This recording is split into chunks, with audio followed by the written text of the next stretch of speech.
All right, baby, gotta get down here. What, Larry? You put us on. Well, right now? Oh, snap.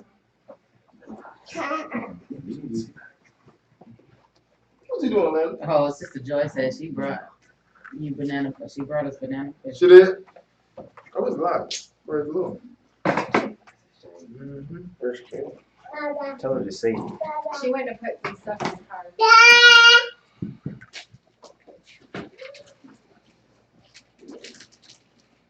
Got us on that foot leg?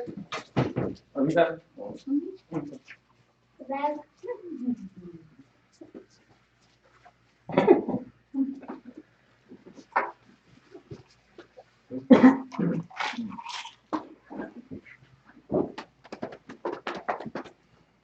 That's my brother. Let me put him, take him to the house.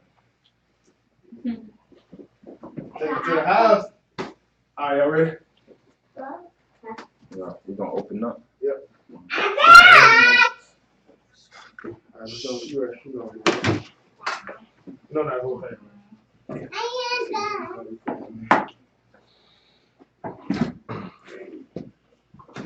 All right, you ready, bro? Our Father which art in heaven, Our Father which art in heaven, hallowed be thy name. Hallowed be thy name. Thy kingdom come. Thy kingdom come. Thy will be done in earth. Thy will be done on earth as it is in heaven. as it is in heaven. Give us this day our daily bread. Give Give us us this this day our daily bread. Forgive us our debts, And Give us our debts, as we forgive our debtors. as we forgive our debtors. And lead us not into temptation, Lead us not into temptation, but deliver us from evil. but deliver us from evil. For thine is the kingdom, Thine is the kingdom, and the power, and the power, and the glory, and the glory, forever. forever. Praise the Lord. In Jesus' name we pray. In Jesus' name we pray. Amen. Amen.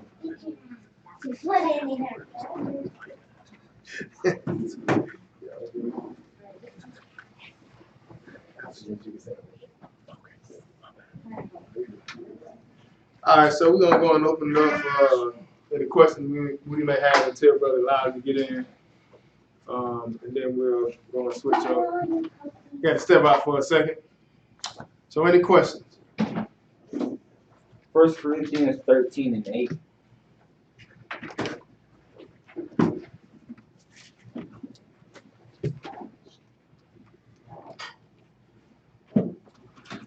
First Corinthians 13:8. Oh, I thought that was him. All right, what's your question regarding that, brother? Could you break down this verse like it looks like with more understand? I can't really like understand it. Could you break it down to me? Mm-hmm. All right, so really what you got going on here in 1 Corinthians chapter 13, you got Paul dealing with an issue pertaining to speaking in tongues. And when you go into chapter 14, you go a little more thorough into it. Let's just read what it's talking about, because regardless of, speaking in tongues, which is fine if you do that, you know what I'm saying, but that ain't really what you should be concerned about. What you really should be concerned about is prophecy. But when it's all said and done, though, even on top of that, you can have prophecy, you can speak in tongues, but if you ain't got charity, it don't profit you anything. That's really what he's saying right here. So pick this up at around verse 3. 1 Corinthians 13, verse 3. Go ahead and read that, brother. And though I bestow all my goods to feed the poor, and though I give my body to be burned, and have not charity, it profiteth me nothing. So it say what? Though I bestow all my goods to feed the poor, and though I give my body to be burned. In other words, all the stuff he was going through for the gospel. And he says, and have not charity, talking about love, he said, profit me nothing. In other words, you can do all that, but if you ain't got love, dealing with your brother, your fellow man, all that stuff is useless. All right. As far as bestowing all my goods to feed the poor, and giving my body to be burned, that don't matter if you don't have charity. But what did it say about verse 4, brother?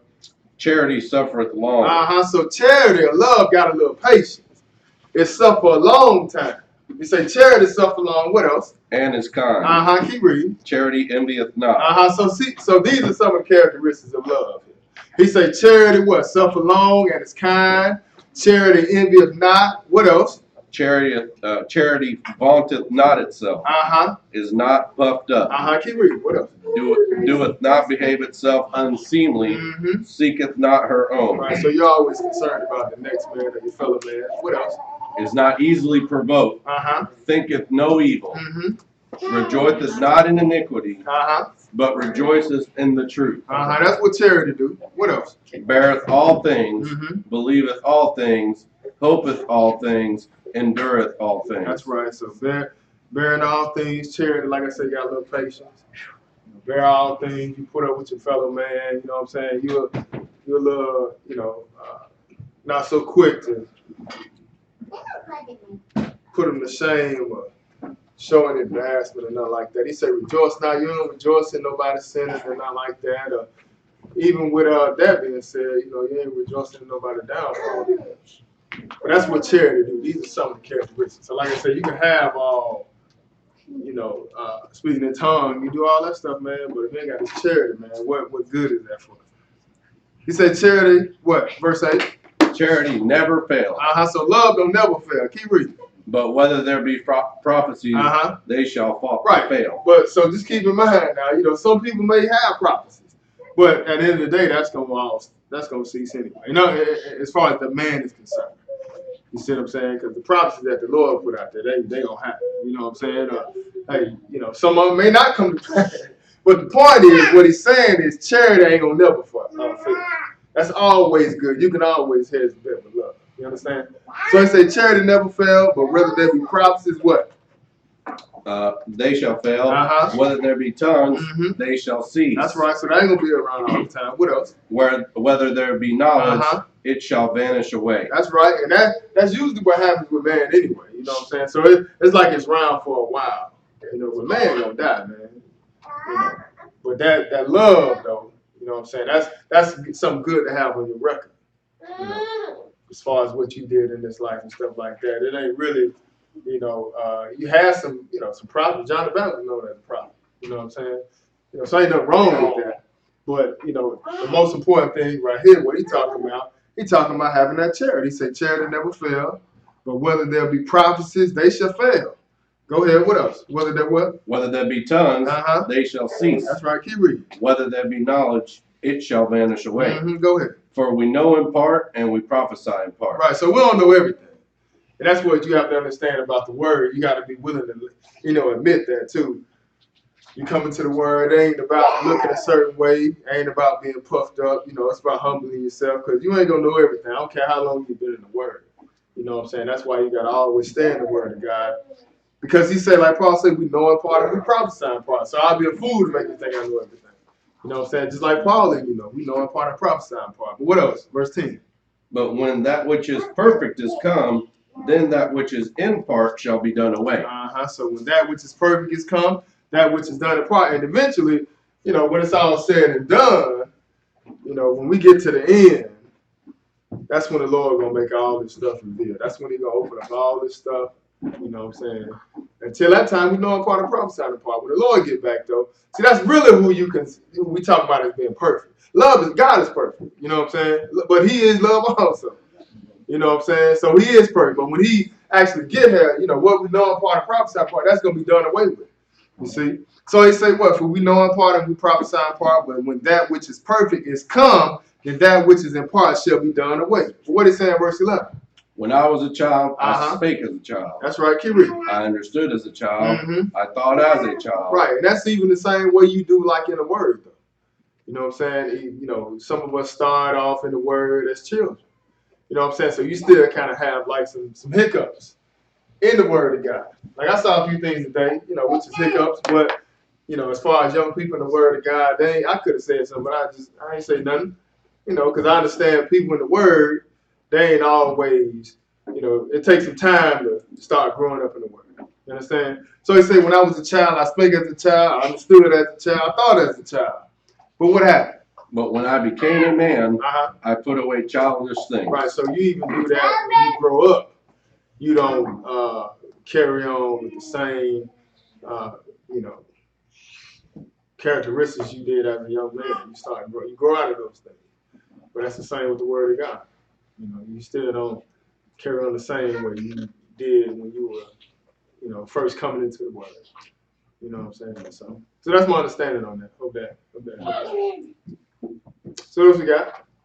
Like I said, this is pertaining to a little bit earlier when we were talking about back to like the revelation and everything about the meaning of the Pope. Mm-hmm. It's just like a two-part question. Like, we know strongly who the Pope is, who he's going to be, in the latter times.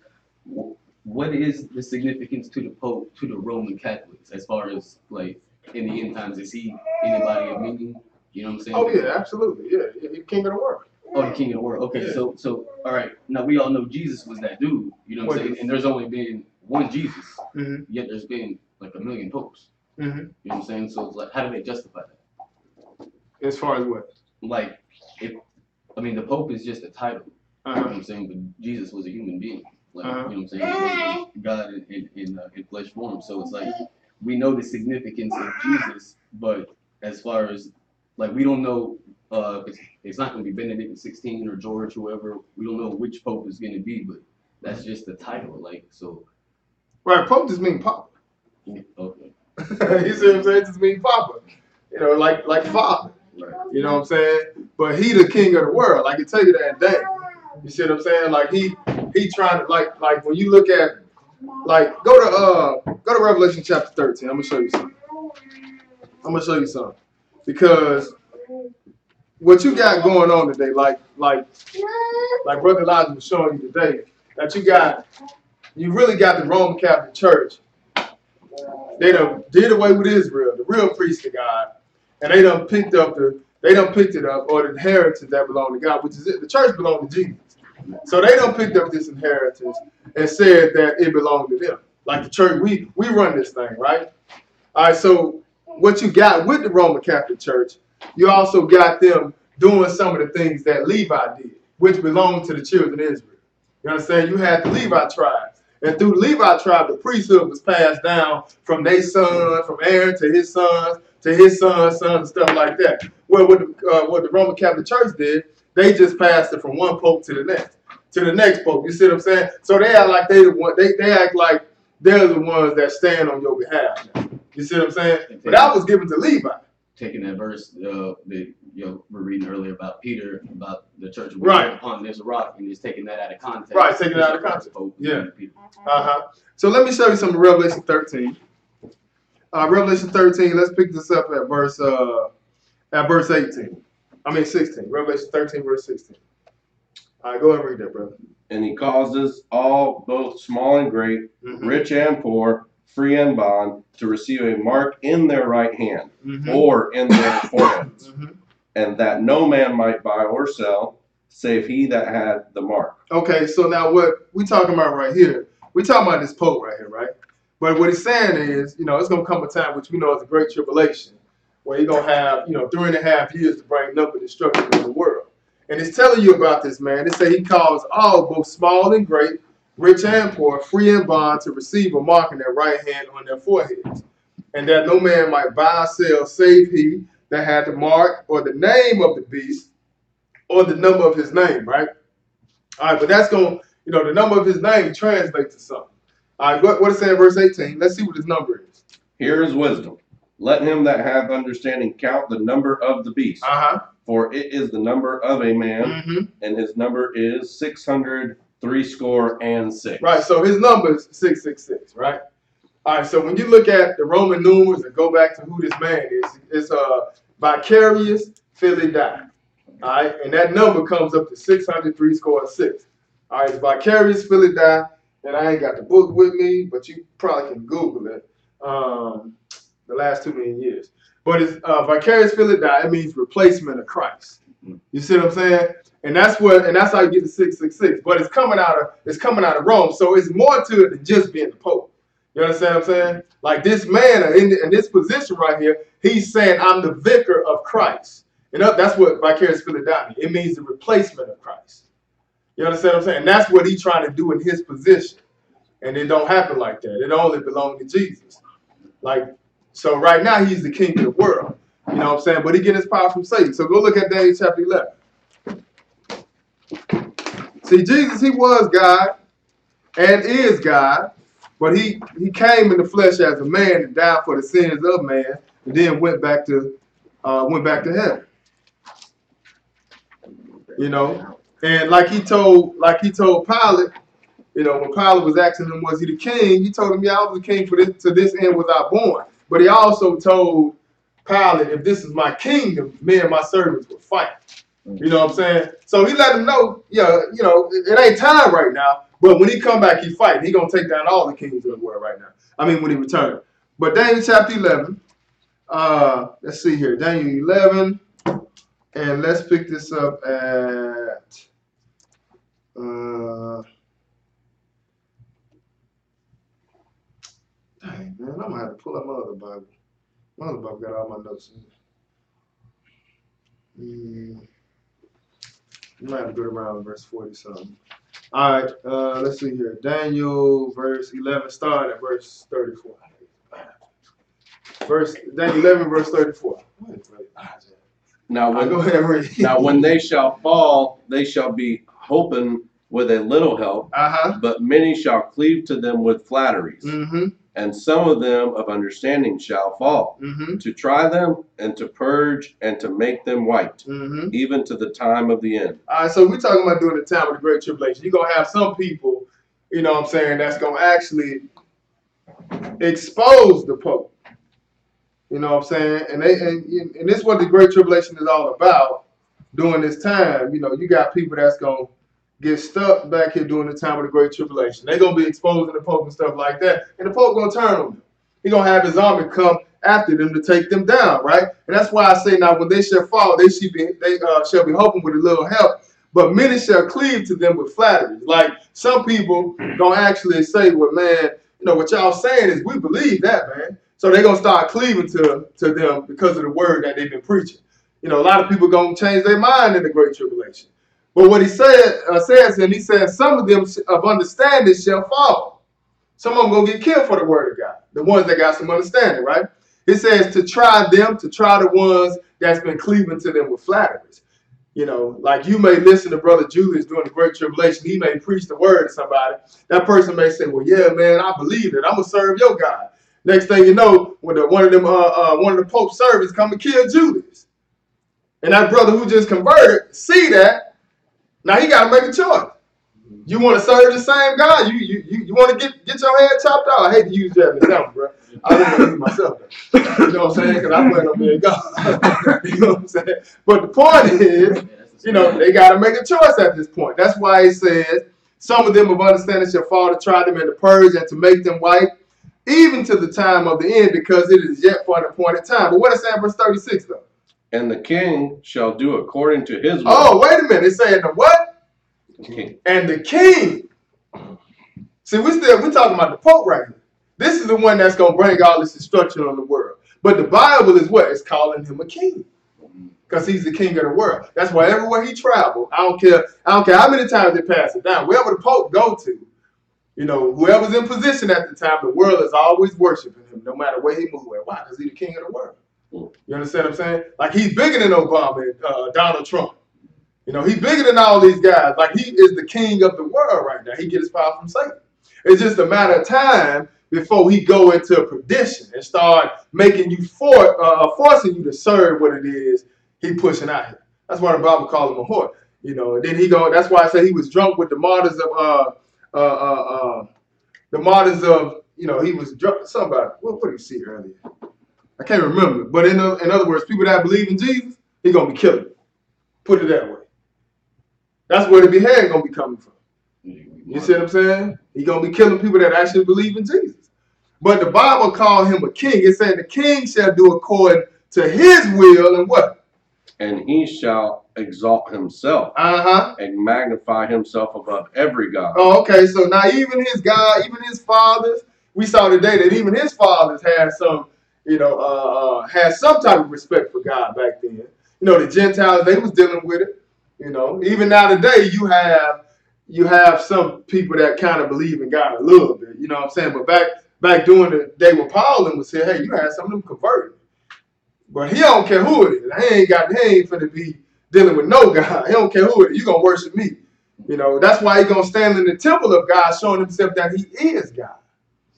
You see? So if you Islam, he ain't having that either. Sunday Christian, hey, we ain't have, y'all finna worship me. And that's what he's going to do. He said the king shall do according to his will. He shall exalt himself and magnify himself above every God. These are just all these other gods that you see go all these different religions in the world. He going to magnify himself above every God and what else? And shall speak marvelous things against the God of gods. Also, now he's going to talk against our God, the true and living God. He's going to magnify himself, again, speak marvelous things against the God of gods and what else? And shall prosper till the indignation be accomplished. All right, y'all got to give me a second. I thought Elijah was going to be back by now. Hold on. So I thought he was going to come out there. You ain't talking to me.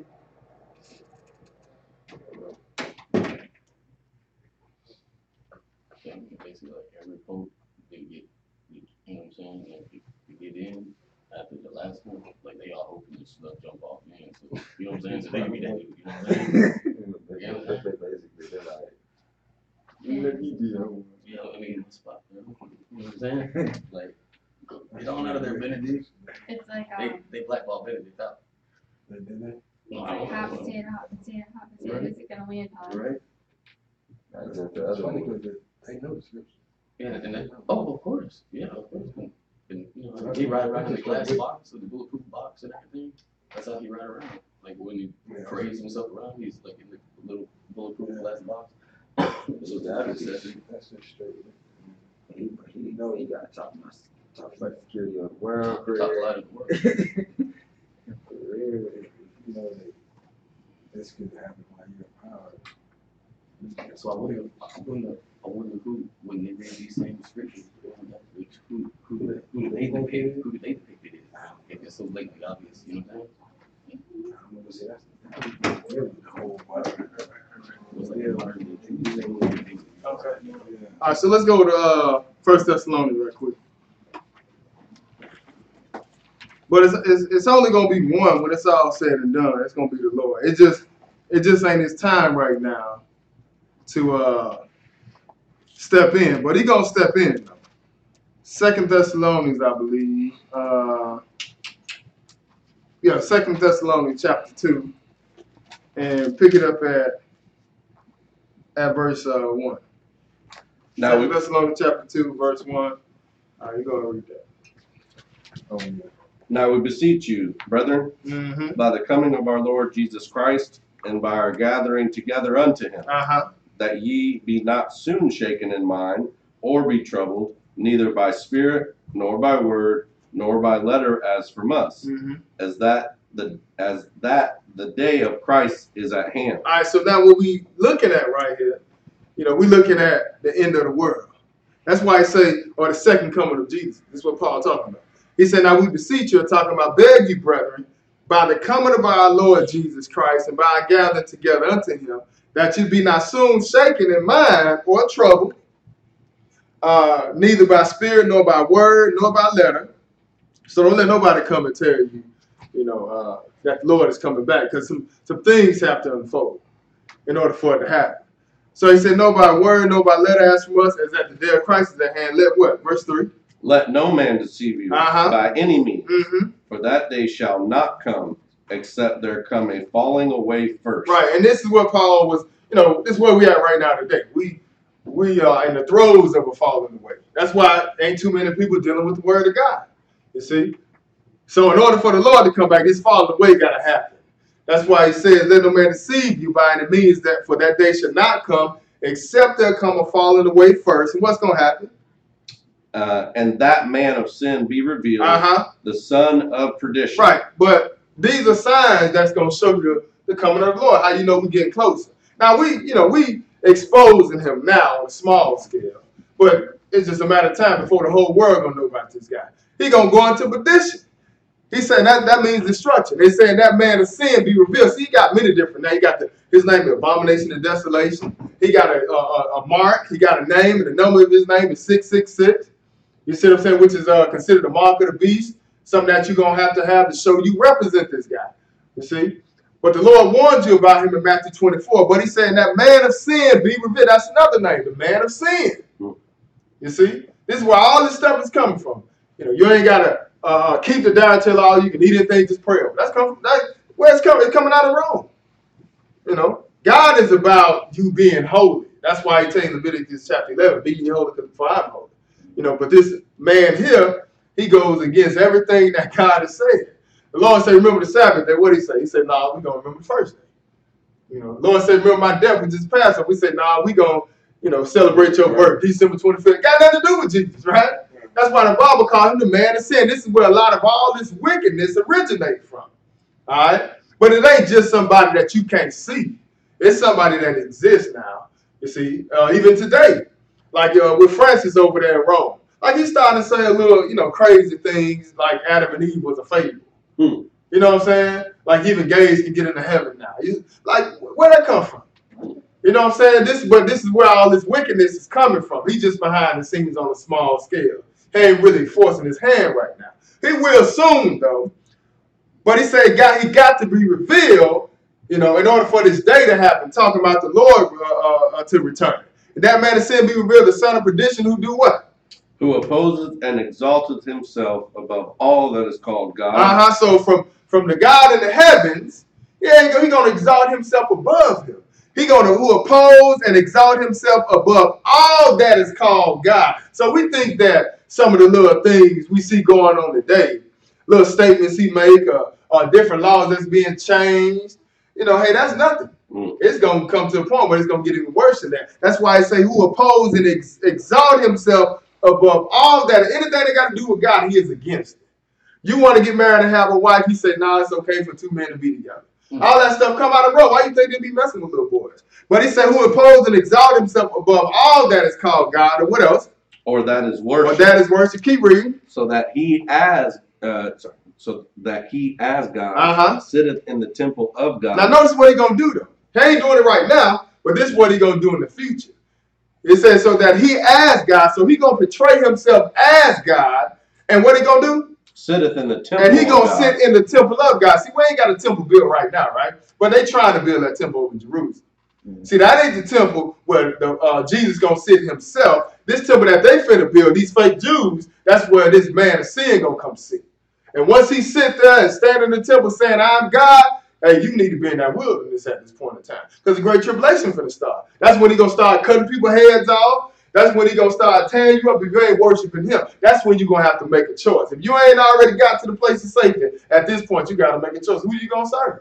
You going to serve him and follow him, or you going to stick to your guns and follow God? But he going to stand in the temple of God and sit in the temple of God, showing himself that what?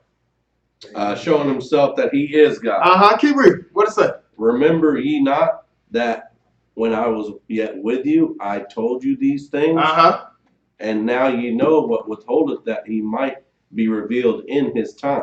Go ahead. For the mystery of iniquity doeth already work. Right, but even Paul say, for what? The mystery of iniquity, it's already here. He been working. He say, for the mystery of iniquity does already work. But he going to be revealed in his time. You see what I'm saying? Like, as we get close and close to the end, he going to be revealed. But he's still working. He was even working during Paul. He said, for the mystery of iniquity doth already work. What? Only he who now letteth will let. Right, because it ain't time right now. So the Lord allowing him to do what he's doing. It says, only he who now letteth will let until when? He be taken out of the way. And that's when the Lord come back. But skip down to verse 9. Let's see where he get his power from. Even him whose coming is after the working of Satan. So you can read verse 8. He said, then shall the wicked be revealed. Talk about this man of perdition. The son of perdition, the man of sin. Then shall the wicked be revealed, whom the Lord shall consume with the spirit of his mouth, and shall destroy with the brightness of his coming. That's when the Lord gonna take him down, when he get back. You see, he gonna be around until that time. So they can't both exist. You see what I'm saying? Now, it may not be this particular pope right here, but just keep in mind, they preparing you for the one that's gonna come speak against God. That's why they starting to get a little carried away with saying some little slick things. Every year, every 3-4 months, the guy saying something crazy about the Bible, about the word. Like he just said a few months ago that we need to change the Lord's Prayer. You see what I'm saying? Like, man, how you get the nerve to say that, bro? Jesus told you how to pray. You know what I'm saying? So now you say as a man, we need to change the Lord's Prayer.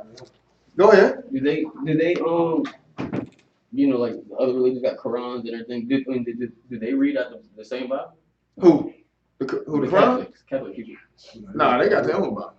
Oh, they got a Catholic. Yeah, they got Catholic Bible. So they don't have like Corinthians in it? Nah, they got Bibles though, but they don't really read it. They have their own little Bibles. Yeah. You know what I'm saying?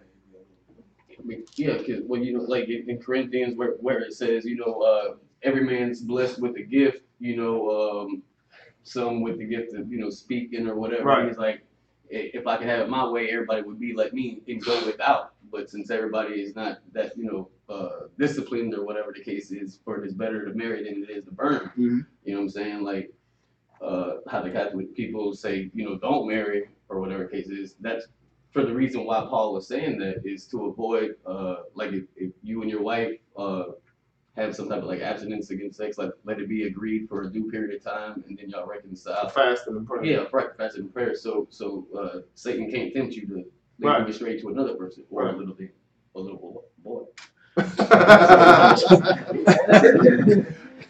Shit, I don't know what continue to do that. That's Satan himself. But yeah, he was just talking about being married. That's what he was talking about. They don't read the same thing. Yeah, they don't read right. Yeah, you got a good point. They don't read the same thing. Absolutely, I get what you're saying now. Yeah, they don't read that because just like with that, he was talking about husband and wife. You know what I'm saying? So yeah. So he does exist. It's just that it's a matter of time before he gonna be made known. But it says what in verse 9? Even him what? Verse 9. Even him whose coming is after the working of Satan. So notice where he get his power from. What else? With all power and signs and lying wonders. So he get his power from Satan. You see, but right now he's the king of the world. But even him being the king of the world, somebody's sitting behind him, running him. But you can't have two kings running this thing. That's why God, when he get back, he got to fight and tear down the world. Then he gonna set up as a king. See, he considered right now, we know him as the lamb that died for the sins of man. When he get back, he gonna be considered what? The Lion of Judah. So lions come back and they gonna tear down. Lions don't have no mercy. When they want to take something, when they want to get the lioness, they go in there and they beat the lion up. That's over the pack. Right. Then he kill off his cub though, and he go and get with the woman. That's what the Lord gonna do. He come back to Lion of Judah. They're not gonna get a world over. This king here that's running the world right now, he's not gonna give over this kingdom to God. You know what I'm saying? Like going to Psalm 110.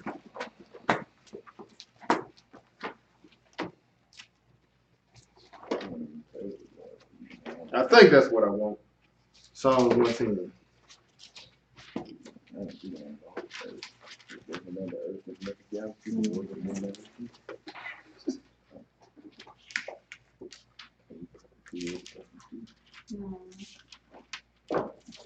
Is it Psalm 110?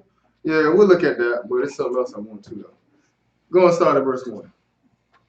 The Lord said unto my Lord, sit thou at my right hand until I make thine enemies thy footstool. Now this is the Father talking to the Son. He told him what? To sit at my right hand. And this really referring to after Jesus got up from the grave. But you see all the way in the Old Testament, the Lord is telling you, we seeing the Lord letting us know, really the conversation now. But he said, what the Lord said unto my Lord, sit thou at my right hand until I make thy enemies thy footstool. But what is it we talking about? We talking about God's enemies as far as this world is concerned. Because see, they're not going, like I said, they're not going to pass it up and say, well, Jesus, we happy that you back. We've been preserving the kingdom for you. You can go and have it now. It's not going to work like that. They're going to try to fight against the Lord. But what's going to happen? Verse 2. The Lord shall send the rod of thy strength out of Zion. Rule thou in the midst of thine enemies. That's right. That's what he's going to do. See, that's why I say you can't have two kings running this world. You see, you're only going to have one king. Right now, the Pope is the king of the world. You see, but when the Lord get back, that's when he's going to take it from him. Jesus is who he is. He came in the flesh, died as a man.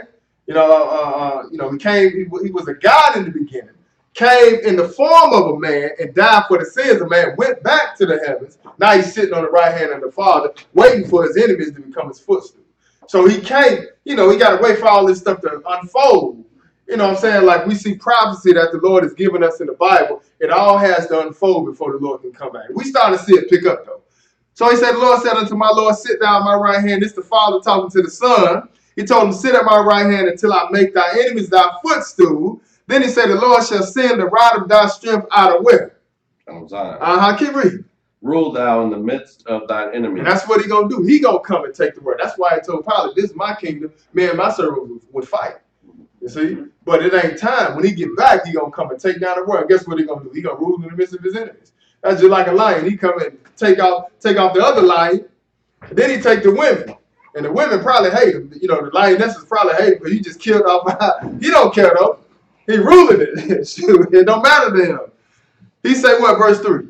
Thy people shall be willing in the day of thy power, and the beauties of holiness from the womb of the morning. Thou hast the dew of thy youth. That's right. You just really talking about how he everlasting. But go ahead, verse 4. He don't die. He don't get over.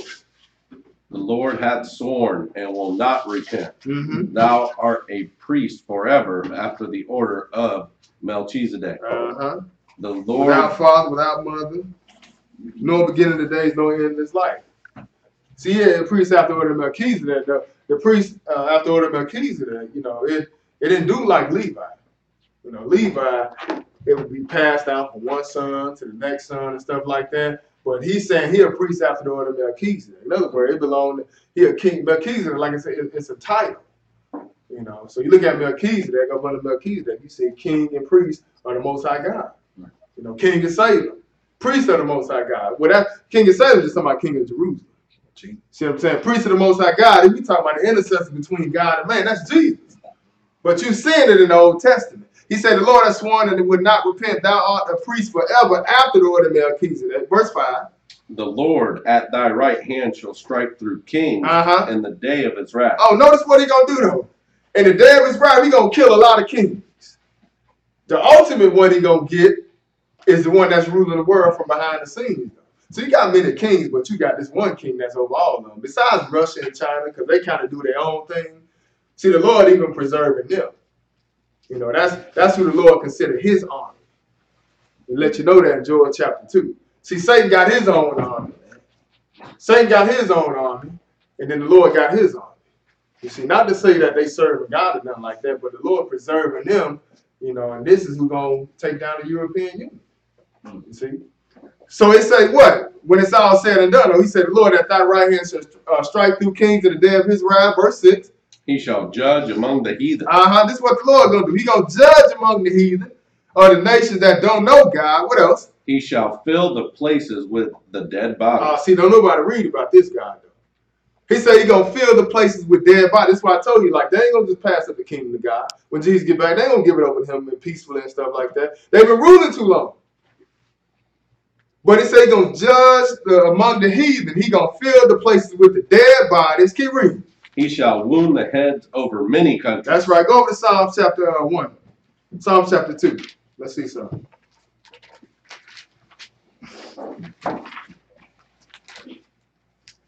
Psalms chapter 2.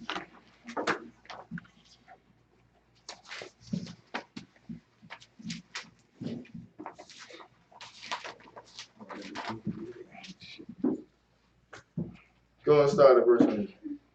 Why do the heathen rage, and the people imagine a vain thing? The kings of the earth set themselves, and the rulers take counsel together. Now notice what they do. They say, why do the heathen rage, and the people imagine a vain thing? Like, just think about it. They really think they're going to beat God.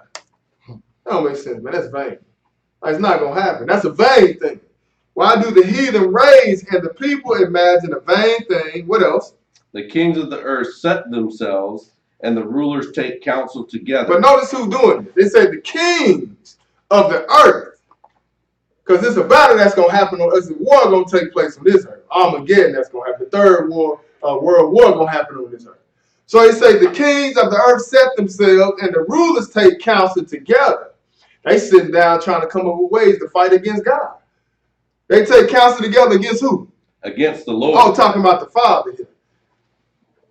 You see, that's why, we may not, as just regular people, we don't understand that, if you just think about it, all the different warfare they trying to get all say that you can have poor people all throughout the world. They cut all type of plans for the poor, but somehow or another, they always find a budget for defense. Like, just think about that. What are all these weapons for? Because they getting ready to fight against God. They think they're going to win. That's why he say, why did the heathen rage and the people imagine a vain thing? Something that's not going to happen. You ain't going to beat God. He said the kings of the earth set themselves and the rulers take counsel together against the Lord and who else? And against his anointed. And his anointed is who? Jesus. That's his anointed. So you got two individuals here. That's why we saw Psalm 110. He said, what the Lord said unto my Lord. Sit on my right hand. And now we even see here that they were taking counsel against the Lord and against his anointed. Saying what? Saying, let us break their bands asunder and cast away their cords from us. Right. See, they don't want to have nothing to do with God. It started with the law. We don't want to keep that law. We don't want to have no governing. We don't want you governing us. It's funny how the governments want to govern the world, but don't want God governing them. You see? They rather do it their way. That's why I say, let us break their bands asunder and cast away their cords from us. What is it? What is that in verse 4, though, brother? He that sitteth in the heavens shall laugh. Oh, see, they're going to be laughing. The Lord is going to laugh. Because they can't do nothing, God. Come on, man. You the potter. I mean, you the clay. God is the potter. How you going to fight him? That don't make sense, man. That's why I say they imagine a vain thing. He said, he that sit in the heavens shall laugh. Go ahead and read it. The Lord shall have them in derision. Oh, man, the Lord going to sit them in derision, man. I can read to you how the Lord going to muster up the battle and tell you that in Revelation and Joel, how the Lord is the one that's going to somehow get in their mind to make them come up to Armageddon. Make them come up right outside Jerusalem. He going to get it. He said he going to trap them in like he got them in the pit. They ain't going to be there. Next thing you know, Lord coming, man, for to tear them up. He said he going to have them in derision. And what else? He that Verse 5. Then shall he speak unto them in his wrath, and vex them in his sore display. Keep reading. Yet have I set my king upon my holy hill. Oh, see, that's the king that you need to be concerned about. See, right now, like I said, this dude here, he the king of the world. He run the world. But it's another king coming that ain't gonna never lose his throne. That's why I say you a priest after the order of Melchizedek. Once he come back into his kingship, he ain't never coming back out. It wasn't his time to do anything when he came last time. He just had to come and, come and die for the sins of man. He couldn't set his kingdom up right then because it would have been out of order. It would have went against what he had already told him about. That's why you think about the Israelites in Acts chapter 1. They was asking him, are you going to go ahead and restore the kingdom to Israel now? And he's like, it ain't for you to know. But they was looking for him to go and do it, but it wasn't time for him to do it. When he come back the second time, then it's going to be time for him to set his kingdom up. Right now, you got the Pope running. He running the world. You see how it is. But that's just kind of like all of us had family members run the world. You see what I'm saying? Like the Hamites, the Africans, the Egyptians. Nimrod ran the world at some point in time, didn't he? You see, that's where you get most of all these false doctrines from. But everybody had a chance to rule the world. The African, the Ethiopian had a chance to rule it. Then the Negro came. Our forefathers, David and Solomon. Then they reigned. Now the white man of the Gentiles, they father ruled it. Everybody dropped the doggone ball. You see what I'm saying? Everybody messed up. So now God is gonna come back. When he set it up, hey, he gonna rule it from here on out. But right now you just have the Pope doing this thing because he's considered the king of the world. Go look at Isaiah chapter 14. Right quick now, and then we'll open it back up. Isaiah 14.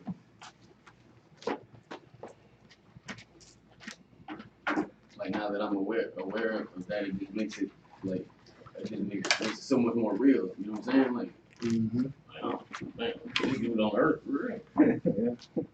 Isaiah chapter 14.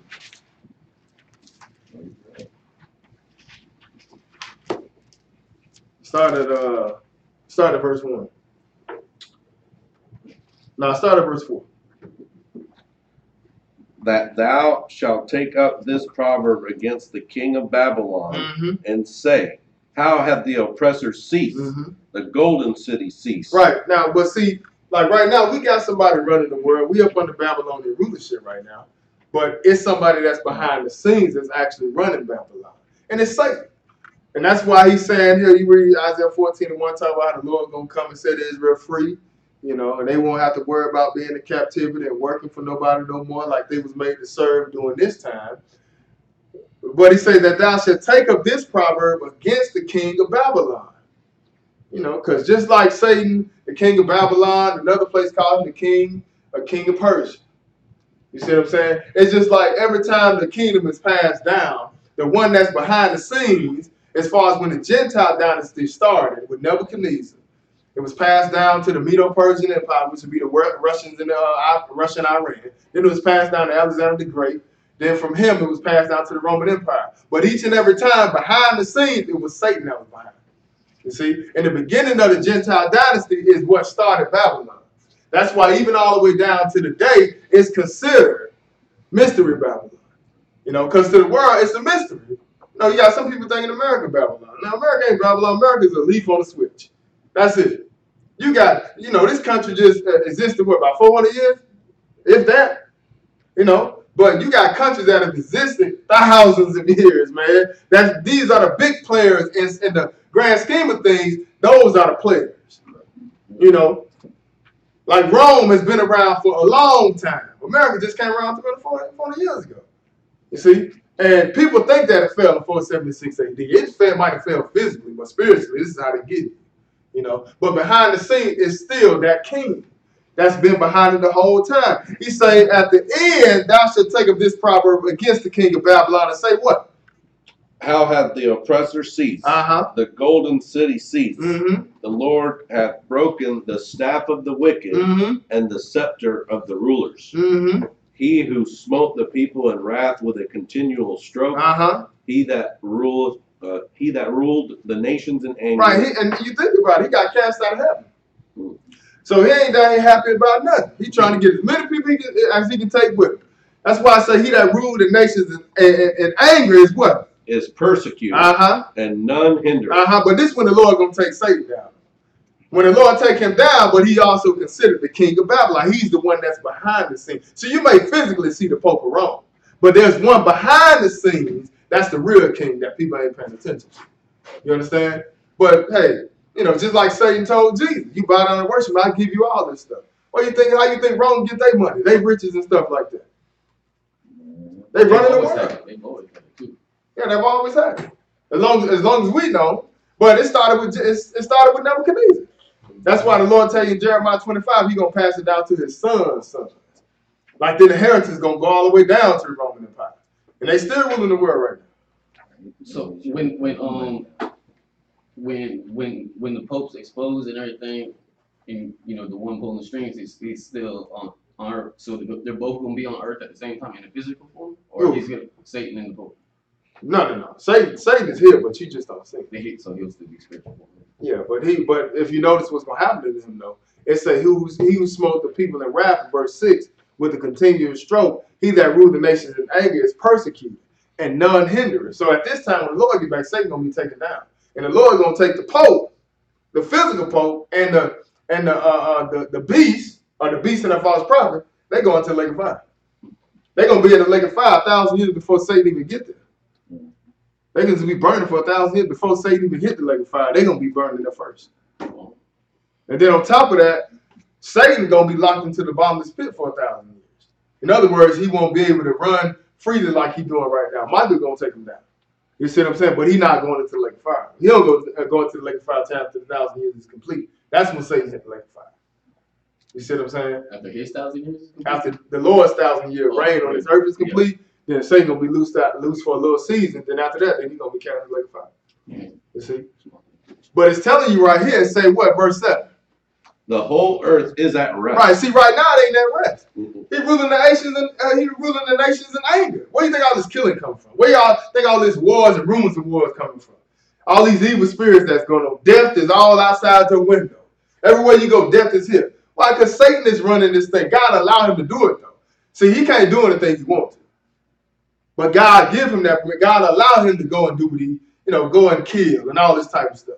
He allowed them evil spirits to do that. But when the Lord get back to reign on this earth for 1,000 years, which is the Sabbath day for man, then that's when the whole earth is going to be at rest. That's why I tell you in verse 7, what? The whole earth is at rest and what? And it's quiet. Keep reading.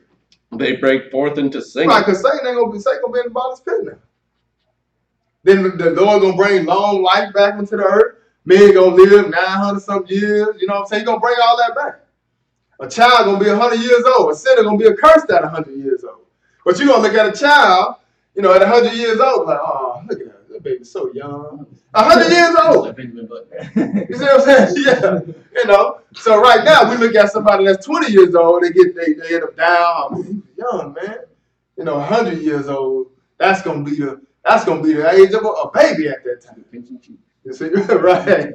He'll be 700 years old. Pinch somebody 100 years old. So young. Adorable. Oh man. So yeah, let's go over the back up. Any other questions? What we got? She had her hand up first. Okay, go ahead, Claire. Okay.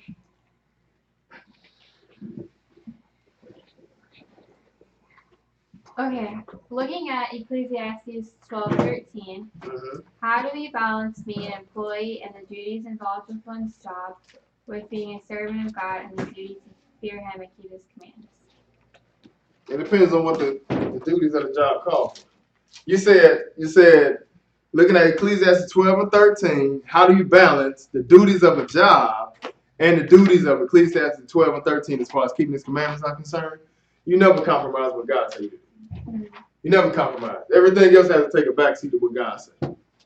And I notice people get like really overwhelmed in their jobs and like the duty to like educate children or whatever it might be. As far as what now? Like even if their duty as an employee is to like educate children and they just can hardly sleep at night because they don't feel like they're educating these children. But when like we first need to be prioritizing like how we're serving the Lord. And I almost think of it as like Satan, like a slave driver, like always making you work and making you like restless with like your duties as like an employee or something. You gotta bring it on home now. You left me out there. So like I was maybe wondering if you could talk about that verse and how like and how we're supposed to just keep His commands and live and not necessarily like worry so much about the commands of man. Well, it sounds like to me it's a faith issue, right? You know, it's almost like how can you balance the two? Like making a choice, I guess.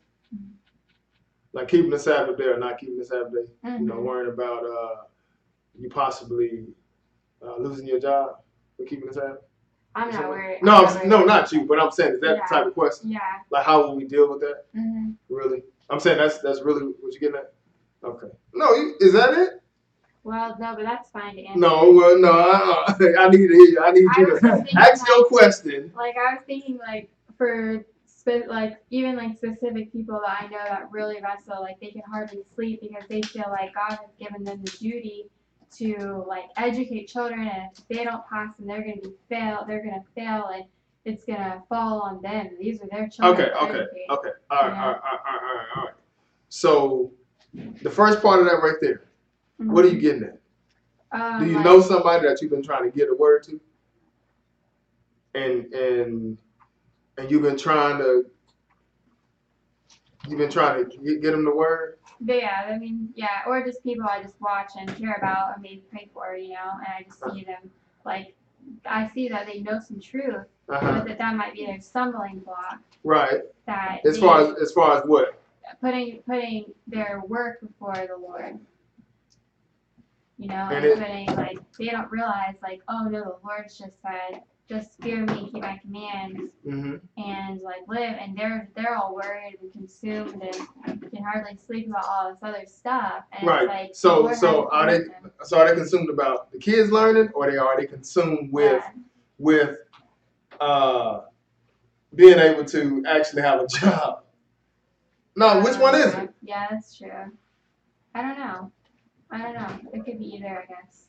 Okay, well, let's go to John chapter 10. I think Matthew, John 10, and then I'll let you, I'll pass it to you. Is there two different answers for if you're concerned about your financial stability as far as losing your job or teaching other children?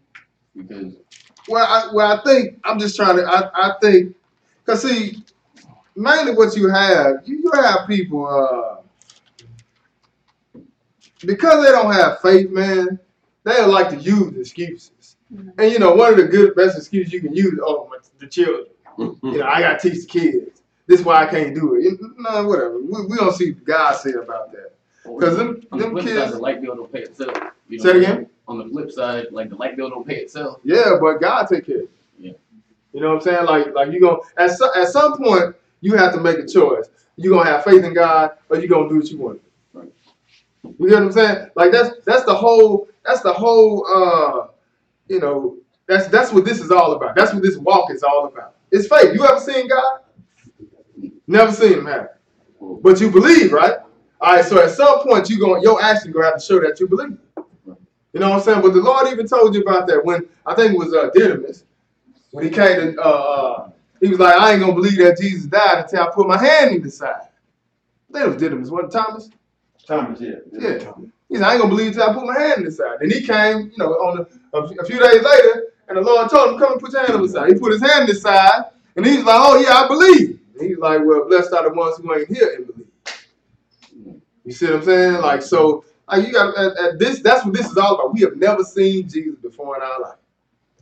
But there got to be a difference between us and everybody. Everybody say they believe in God. But what really shows you believe in God? You doing what he tells you to do. And guess what? It's going to require you to walk off that job and say, I got to serve God. At some point, you got to do it. Like, you can't just keep saying, oh, I believe God, ain't doing nothing he say. You believe you're going to get a check, don't you? When you go to work, don't you? Do they pay you that day for the most part? Most of everybody got a regular job, don't get paid the same day. But you go to work and you believe that you're gonna get paid a week from now, don't you? In faith, that checks you. Exactly. And that's what we got. We got faith in God, not man. Though. We got faith in God that he gonna pay us at the end with his everlasting life. You see? Well, see, because we ain't never seen it though, we feel like we can't do it. But I think it might be Matthew. Hold on. Let's see here. Because if I understand you correctly, Sister Claire, it sounds like that's what they might be getting at. I see. Yeah, it very well could be an excuse like that, because that would make sense. Yeah, that sounds like what it might be. Sounds like it might be an excuse. But God got something for that, because even if they might say the kids this and the kids that, let's see what the Lord says. Go to Matthew chapter 10. Matthew chapter 10, and if it ain't the kids, Matthew chapter 10, pick it up at verse, I got one. Start at verse 34. Think not that I am come to send peace on earth. So that's the first thing you got to understand. Lord ain't come to send no peace on earth. Like, people think that the Lord is all, he love everybody and he cool with everybody. God letting you know I did not come to send peace on earth. And not that he just won't, he tell you somewhere else, blessed are the peacemakers. So he ain't saying that he coming just to stir up trouble. What he's saying is, listen, this word that I bring, hey, it ain't going to soothe everybody's emotion. Don't think that's what I came for. He say, think not that I come to send peace on earth. What? I came not to send peace, but a sword. That's right, because that's what that word going to do. It's going to separate some things. It's going to cut, it's going to sever some relationships. Where it's going to start? And what it say in verse 35? For I am come to set a man at variance against his father. Keep reading. And the daughter against her mother. We talking about a mother that spent 9 months pushing out that girl. It's gonna be some trouble between them, man. Then he said, well, I come to set a man at variance against his father, and the daughter against her mother. What else? And the daughter-in-law against her mother-in-law. Right, you think you got a problem with your mother-in-law. Now, wait till you come into the word. Y'all really gonna hate each other. But that's what the Lord said he came to do, though. That's what that word gonna do. He said, I come to set a man at variance against his father, and the daughter against her mother, and the daughter-in-law against her mother-in-law. Where's it gonna start at, though? Verse 36. And a man's foes shall be they of his own household. Right, so your enemy is gonna start in your own household. It's gonna start in your own house where you think everybody gonna receive that you done came into the word of God. You think it's gonna start here and everybody gonna be happy for you. You done changed. You ain't selling drugs no more. You ain't running the streets no more. You ain't gang banging no more. You take this to them, they're gonna be like, oh man, you should have never changed. You should have kept going down that path to death. You just showing us all our wrong, and we don't like that. Because they really don't deal with the Bible. That's what the word gonna do. It's gonna bring some division in the house. But he said, well, he that what? Read verse 37. He that loveth father or mother more than me keep reading. is not worthy of me. Now notice what he said. He said, if you love your father or your mother more than him, you are not worthy of him. You ain't worthy of him. You ain't worthy of the reward that comes with serving him either. Listen, you can't serve him. You ain't worthy of him. What else? And he that loveth son or daughter more than me is not worthy of me. Oh, see, that were them kids, though. Them kids right there. He that loves son or daughter more. You know, a lot of people like to say, we do Christmas for the kids. Okay. Listen, most kids don't have a problem putting down these false holidays. It'd be the parents that's steeped in this tradition, that's steeped in these lies and don't want to let it go. You know, don't think that I was in the word. My kids was old enough to know about Christmas and Easter. You know, and as soon as we told them, it ain't like they was mad, like they went in the room and slammed the door. We can't see Santa now. They was like, cool, sure, it don't matter. It don't matter to the kid. It matters to the adults that's been living this life for so long. Kids are that quick, though. Yeah, they do. They ain't got no problem with it. It's the parents that got a problem with it. He said, he that loves father, mother more than me is not worthy of me, and he that loves son or daughter more than me is not worthy of me. So, listen, Claire, we talking about somebody that, when it comes to their own children, if they can't love God more than their children, they ain't worthy of him. So, much less a teacher that's teaching some kids that ain't hers, you can't use that excuse. Come on now, stop playing. What it is, there's some underlying issues that you don't want to let go. See, people don't want to have to go in there and say, well, I keep the holy days now. You know, I keep the Sabbath now. You catching the Holy Ghost up here. But people don't want to do that. But that's what got to be done. That's what has to be done. Man. You can't, you know, and that's really what's at the bottom of it. Is that, you know, you got to go in there and say that I don't do this no more. I can't live like this no more. You know, what else to say though? Because he's gonna tell you about that. Verse 38. And he that taketh not his cross and followeth after me is not worthy of me. Oh, okay. So you got to take up your cross daily. He tell you that somewhere. He say what? He that taketh not, whatever you dealing with, you got to be able to. Hey, you got to be able to, you know, push that to the side and follow Jesus. Can't let that stuff stop you. Hey, like I say, we ain't seen Jesus, but we believe in his word, right? So if you believe in his word, your actions going to show that you have faith in God. He said, he that taketh not his cross, because everybody going to have something they're dealing with. Though. You know, guess what? Your cross, you might have to go in there and tell that job, I can't work no more, man. I got to walk away from it. You got to walk away from it. You know, everybody got their cross that they got to bear, that they got to carry. But hey, he said, he that taketh not his cross and fall after me is not worthy of me. That's why the Lord told that man when he told him come follow me, he said, well, Lord, can I go bury my father first? What the Lord told him? He said, let the dead bury the dead. Let the dead spiritually bury the dead physically. You need to come on. But that's still good today. You're going to have family members that ain't going to sit up there and purposely plan funerals on Saturday, knowing doggone well you want to be there. But what you going to do? You going to make a choice? Like my cousin was just here. We baptized him 5 years ago. He still went to my grandma's funeral a few years ago.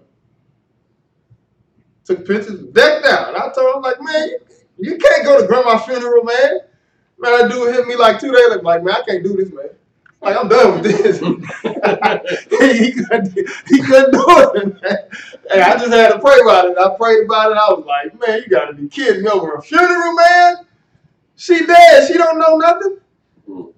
You know, but he came back around, though. You know, but he's like, man, I can't do this, man. I tell people, I can't, you know, I'm trying to be disciplined about the Sabbath and everything. While they look at me like I joined Waco, Texas. So you better come over here to some pork chops on Saturday.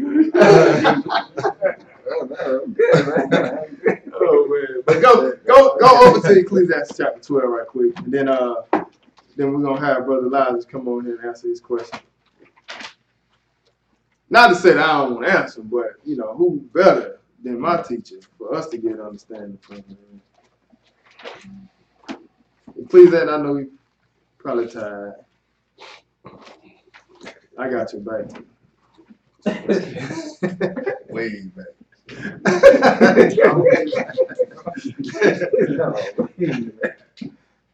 Ecclesiastes chapter 12. Because we logged in from Atlanta though. So we know we got people online watching. And in Atlanta that's also watching too, so they get to get ask some questions. Ecclesiastes 12 and read verse 13. Let us hear the conclusion of the whole matter. Mm-hmm. Fear God and keep his commandments. Mm-hmm. For this is the whole duty of man. Okay, so that's the conclusion of the whole matter. Regardless, when it's all said and done, from beginning to end, the day you born to the day you die, the conclusion of this whole matter. Because that's what's going to happen. You're going to end up dying. We won't see the coming of the Lord. We're going to die. He said, let us hear the conclusion of the whole matter. It's to do what? Fear God. Right, so that's where it all started. Though. You got to have some fear of God. You know, regardless of what people say, you ain't got to fear God. He's your buddy. We can talk to him. We can talk to God and make him do this, make him do that. He said, no, you got to have some fear. He said, fear God. That's the first thing. And what? And keep his commandments. Right, that's why I tell you in Psalm chapter 111, verse 10. About what? A good understanding have all they that do his commandments. But you got to fear God. I think, as a matter of fact, it tell you about fearing God over there.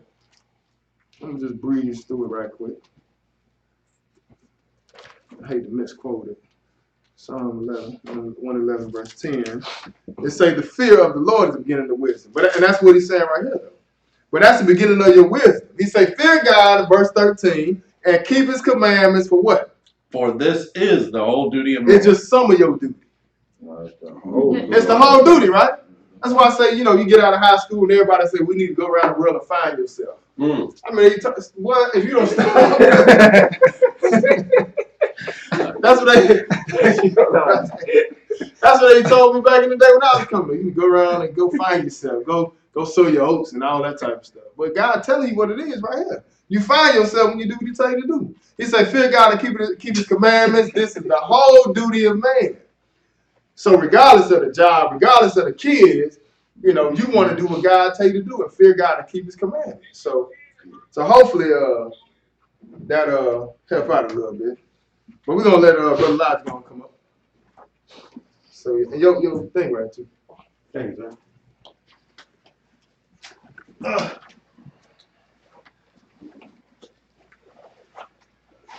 All right, yeah, Nate, no, he couldn't finish, but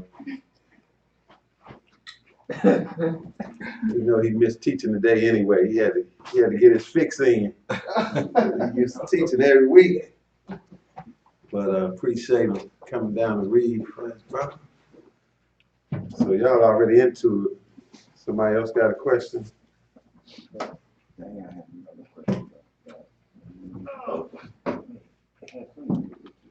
Back here. You can't ask no question. You ask your daddy. No, go ahead. I'm just playing. Go ahead. In Daniel 9:27, and when he says, I understand the first part about, like, when he says, he shall confirm the covenant with many for 1 week, and in the midst of the week, he shall cause the sacrifice and oblation to cease. I understand that part, and then the rest of the verse, I just need clarification on. Okay. So let's read it. She said Daniel 9:27. So we'll just read the whole verse and then look at it. Daniel 9:27. Go ahead, my brother. And he shall confirm the covenant with many for 1 week. And in the midst of the week he shall cause the sacrifice and the oblation to cease. And for the overspreading of abominations he shall make it desolate, even until the consummation. And that determined shall be poured upon the desolate. Okay. So this is first of all, this prophecy about Daniel was praying. If you start this chapter from the beginning, Daniel 9, Daniel was praying to the Lord about, he was a slave in Babylon. So he was praying to the Lord about when was the restoration of Israel and Jerusalem and all that was going to get there. So you can start at the beginning. He's praying. He said, Lord, he's confessing that Israel is sin. We sinned as a people. And, but, when you going to have forgiveness, when you going to, save your people, because he was a slave. So he knew Israel was in slavery. He knew Jerusalem was being messed over. Israel, the land of Israel, had other people occupying and doing what they wanted to do. So that was his whole prayer. And just to show you, let's jump in here. 17, read 17. Let's jump in here so we see, just get a little glimpse of it. Go ahead. Now therefore, O our God, hear the prayer of thy servant and his supplications, and cause thy face to shine upon thy sanctuary that is desolate. That sanctuary, because they had the temple at Jerusalem, that had been desolated, the one Solomon built. He said, cause your face to shine upon your sanctuary that is desolate. Go ahead. For the Lord's sake. Go ahead. O my God, incline thine ear and hear, open thy eyes, and behold our desolations, and the city which is called by thy name. See, and the city which is called by thy name, which is Jerusalem. And that's still important to this day. So this is what Daniel is praying about. Go ahead, keep reading. For we do not present our supplications before thee for our righteousness, but for thy great mercy. See, because we not righteous. We deserve what the Lord doing. But go ahead, 19.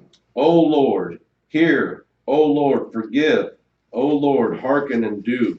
Defer not for thine own sake. O my God, for thy city and thy people are called by thy name. So this is what he's praying for. He's praying for the city of God and the people, which the people scattered in captivity, the city been desolated, according to what he said, right? So this is the key to understand this whole chapter. There's some deep stuff in this chapter known as what's called the 70 weeks of Daniel, which that's part of the answer that he got from the angel. Because while he was praying, what happened? Verse 20.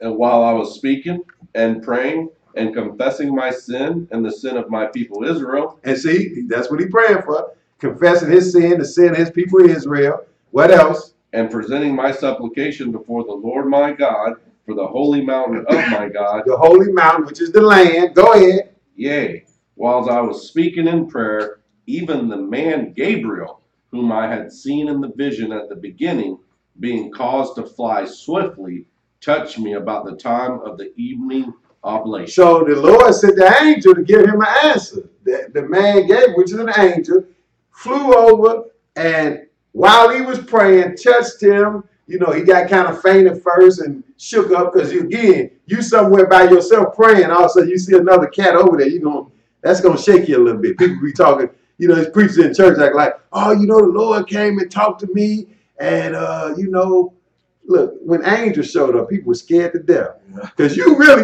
we praying to God. Just think about how you pray now. You really not looking for no immediate answer from somebody in your living room. And if it is, it's going to be a problem.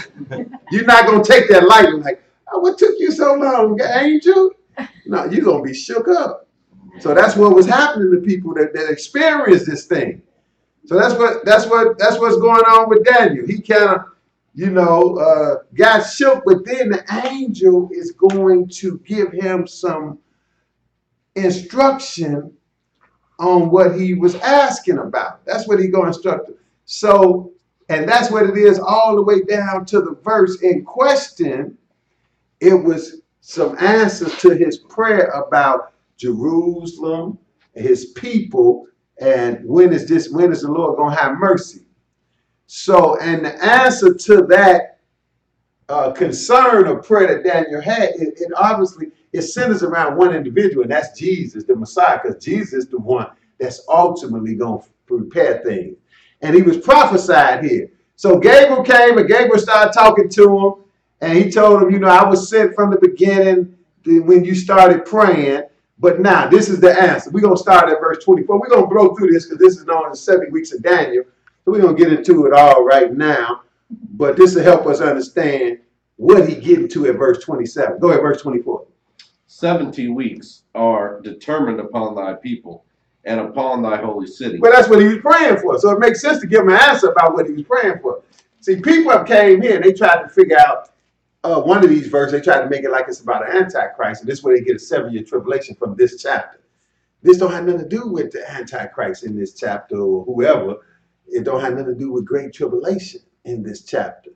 This is what it have to do with. Daniel was praying for his people, for his holy city, and the answer was about that. He finally gave him what's been determined. 70 weeks are determined upon your people in the holy city. In other words, this is the sentence y'all got to fulfill. And this is really hard to really understand overall because it's kind of a parable involved in it, because it's not 70 weeks of time as we know it. It's spanning a long time, and then it's kind of a gap in the time. But we get to it. But the bottom line is 70 weeks, he said, is determined upon your people and the holy city to do what?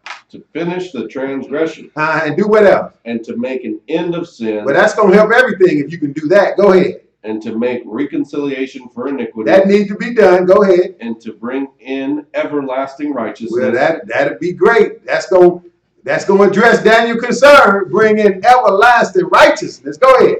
And to seal up the vision and prophecy. And what else? And to anoint the most holy. And to anoint the most holy. Now, one thing you can just ask yourself, who in the world can anoint the most holy? Who can anoint the most holy? Only the most holy. Because there's a such thing as Jesus being anointed. He was anointed to carry out the work that he did when he came. And that's what this is referring to. All this got to happen in 70 weeks, and this is prophetic weeks and all of that. It's really talking about 400 something years, because it's 70 times 7. But even that's not point blank, because once you get to the Messiah, time stopped, because it was leading up to him. But go ahead, verse 25. Know therefore and understand that from the going forth of the commandment to restore and to build Jerusalem unto the Messiah the Prince. Until the Messiah the Prince. That's him. That's Jesus. See, it centers around him because he's the one going to fix things. He's going to fix the problem that Daniel saw that the people of Israel had and the land, with us being kicked out the land and the land being desolate. He's going to fix it. Know therefore and understand that from the going forth of the commandment to restore and build Jerusalem, that's what it's about. That's what Daniel was asking. Until the Messiah the Prince shall be what? Shall be 7 weeks and 62 weeks. 7 weeks and 60.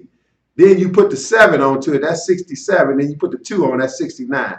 So really, in a nutshell, it's a long drawn out prophecy, but it's all about the Messiah getting there to do it, because he's the one going to fix. So you know what this in a nutshell, the easy way to explain this. See, Daniel was looking for some immediate relief. He was looking, look, Lord, I think, it's been a long time. We've been in captivity 70 years. He said, Daniel's bigger than this. This is what he letting Daniel know. He really letting Daniel know, Daniel, this is beyond you. Don't get too caught up in word, because it's not going to be in your lifetime. That's really what he letting Daniel in on. He letting him know it's blown out. It's going to take a long time to get to the fixer, which is the Messiah. It's going to take it's 70 weeks to complete it, but it's going to take 69 just to get to the guy that's going to do it. And the reason why it takes 69, because when he come, he got a week to do everything. So that's 69 plus 1 is 70. So it takes 69 to get him here, though. We ain't going to even deal with exactly what that means, but that's what we know. That's still what it's saying. It's taking 69 weeks to get him here. 7 weeks, 62. That's 69. And then he said the street shall be built and the wall even in troublous time. Not 26. And after 62 weeks shall Messiah be cut off. Now, sometime after they build a city, because this went on in Ezra and Nehemiah. See, the Bible in their day, the Bible not in chronological order. See, in the Bible, Ezra and Nehemiah comes before Daniel in the Bible. But in reality, they came in history after Daniel, because that was part of the fulfillment of some of this that Daniel's praying on. Because Daniel was, that was at the beginning of Judah going into slavery in Daniel's time. That was, 600 500 BC. Okay, they was in slavery under Babylon so many years, and that changed hands. But anyway, under the Persian Empire, who took over after Babylon, Medo-Persian, Ezra and Nehemiah, some of them guys went back home finally.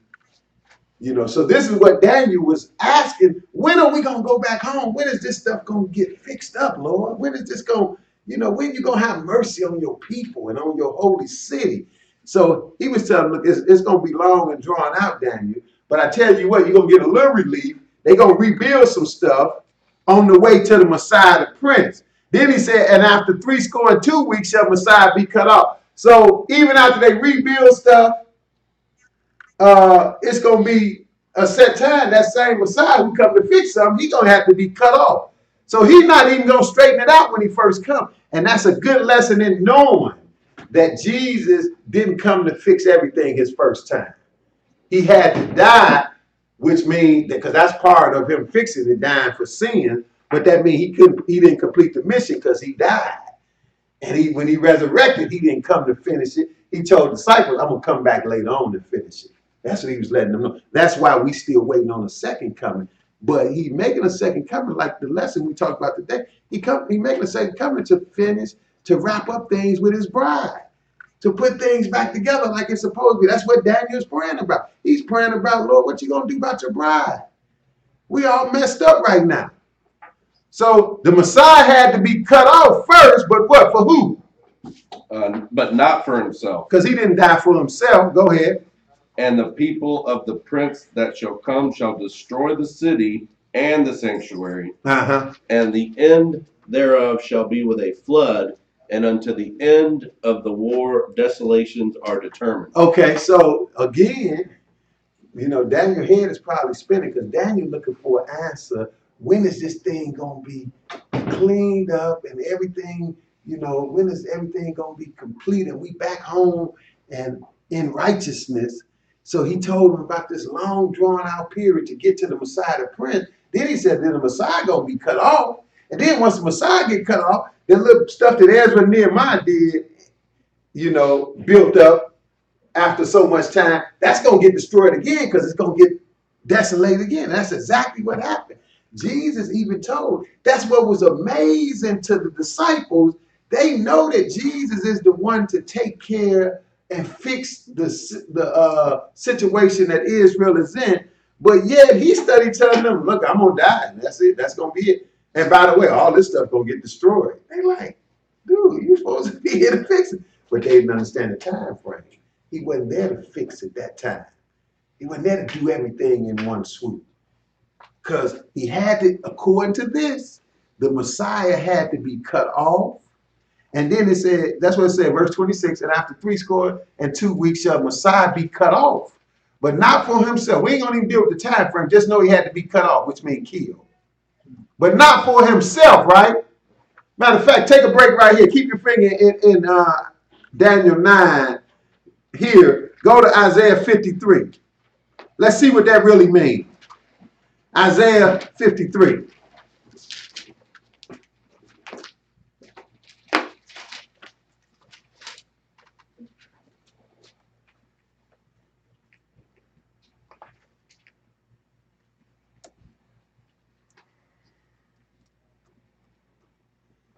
Isaiah 53,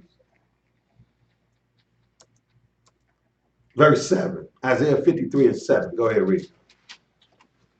He was oppressed and he was afflicted, yet he opened not his mouth.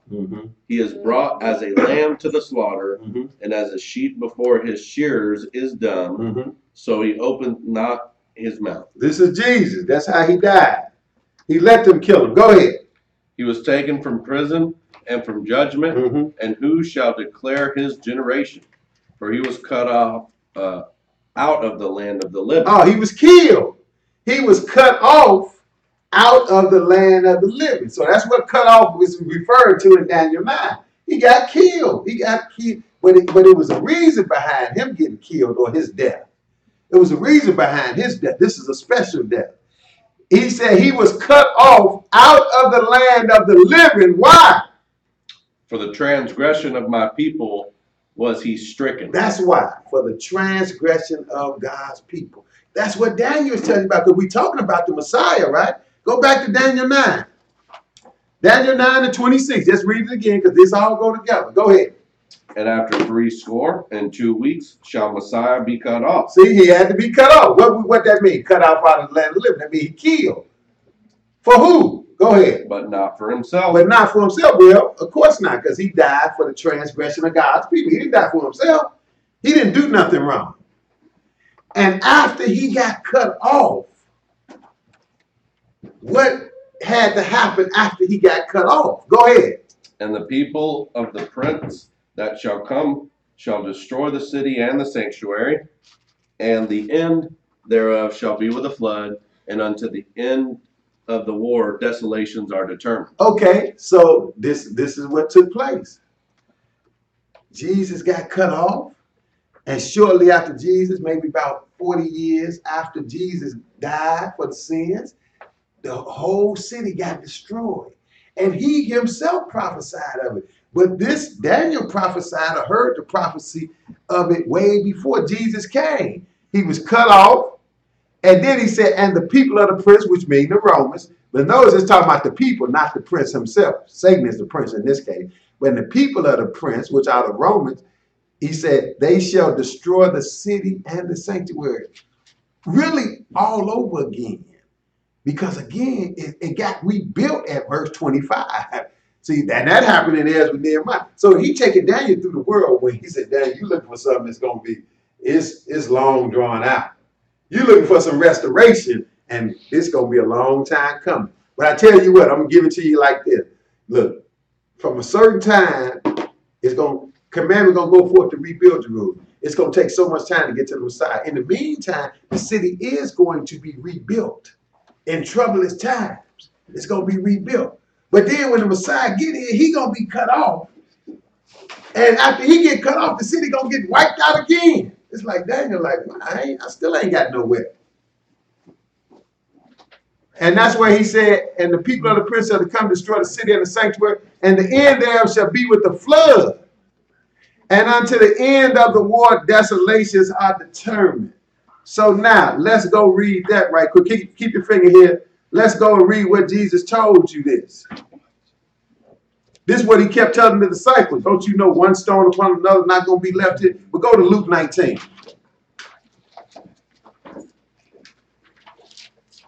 Luke 19.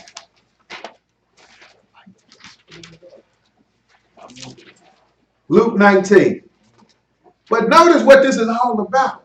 This is all about Daniel's people he was praying for, and the city, which is Jerusalem. Notice what Jesus did when he got close to the city in this instant. Luke 19 and verse 41. Luke 19 and 41. Go ahead. And when he was come near, he beheld the city and wept over it. You mean Jesus wept over a city? See, people don't know how important this is to the Lord. Jesus wept over the same city that Daniel was weeping over and crying and praying to the Lord about.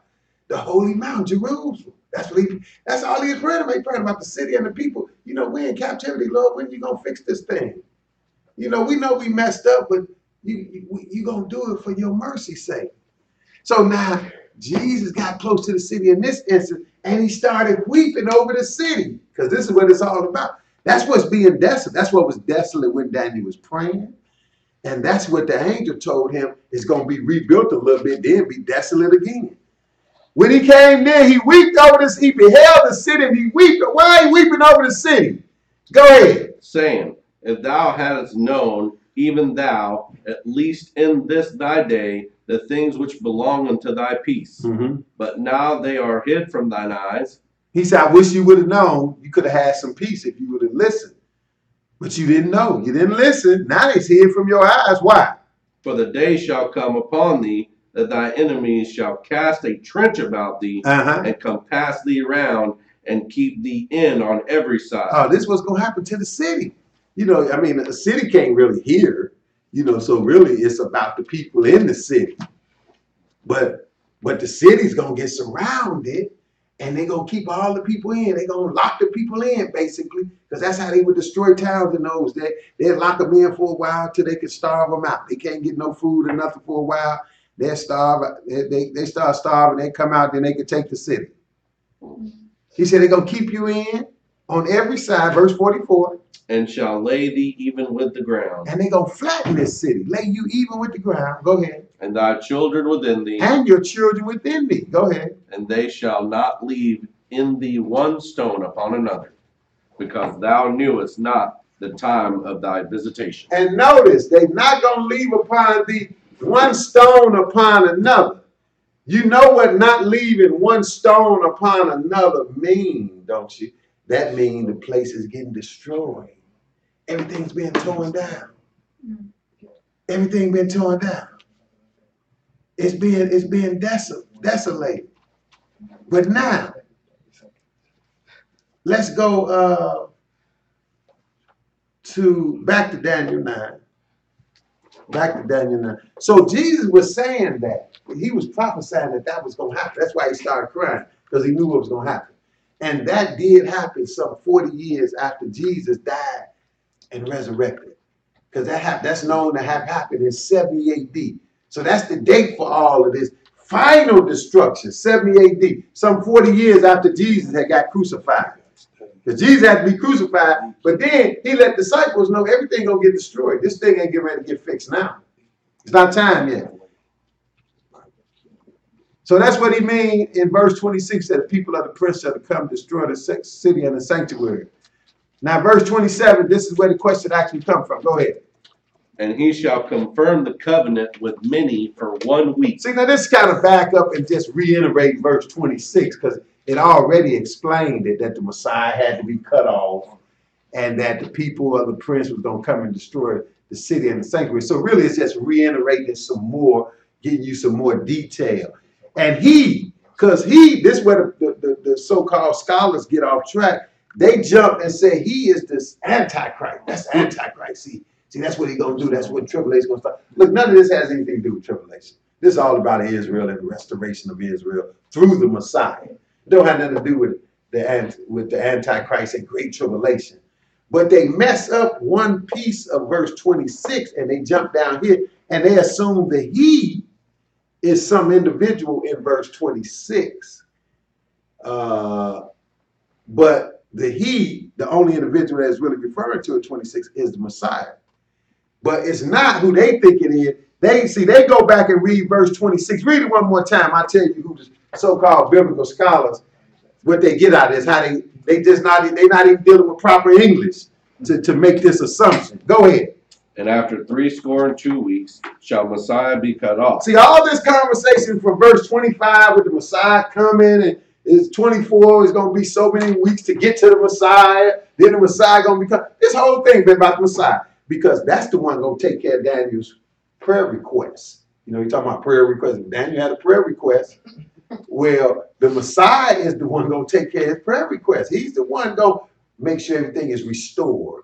That's why when Jesus came out the grave, the disciples even know what Jesus' job was. In Acts, the first chapter, they said, will you restore the kingdom to Israel now? Are you going to do it now? Because everybody knew. And Jesus said, it ain't for you to know when. Because he knew it was going to be thousands of years, a couple thousand years later. But the bottom line, this whole conversation, when Daniel started to get an answer to his prayer, the answer is Jesus. It's the Messiah. So that's the topic of discussion. Understand that. So that's why I said after 62 weeks shall Messiah be cut off, but not for himself. And then it says, and the people of the prince. See, they take the jump and just take the prince out of this verse. They act like the prince is the one. But the prince didn't do nothing in this verse anyway. The prince is Satan, but it's not referring to him except to talk about his people, which is the Romans. So it said the people of the prince that shall come. They shall destroy the city and the sanctuary, and the end thereof shall be with the flood, and unto the end of the war desolation shall determine. Then 27 said, and he shall confirm the covenant. They said, oh, that's that prince. That's that evil prince. No, it's not. It went back to what it was talking about. It's the Messiah. That's what it's talking about. Because the prince was never the topic. It only mentioned him by way of his people, what they was doing. But the topic was the Messiah coming and dying and being cut off, not for himself. So he said, when it said 27, and I know, and sister says she understands this part, but we just touching on it. And he shall confirm the covenant with many for 1 week, because he had a week. It took 69 of the 70 to get him here, and when he come, he got a week. That's why he gonna do it for a week. And in the midst of the week, so it's known fact, a week is 7 years. It's known fact Jesus' ministry was 3.5 years. So he didn't complete his week. He stopped right in the middle and died for our sin. That's why when he come back, he gonna finish this. He shall confirm the covenant with many for 1 week, and in the midst of the week, he gonna cause the sacrifice and the oblation to cease.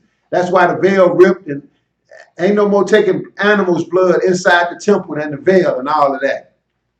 And then it said, and for the overspreading of abominations, he shall make it desolate even to the consummation, and that determined shall be poured upon the death. So that's really where the question comes from. I know it took a long time to get there, but that's where the question comes from right there. She said at the end of verse 27, but you got to understand the beginning is dealing with the Messiah and him having a week, and then him being cut off in the midst of the week, 3.5 years. And that's when he called the sacrifice and the oblation to cease. And after that, again, it's just repeating again that he said for the overspreading of abomination. That's what Jesus just said.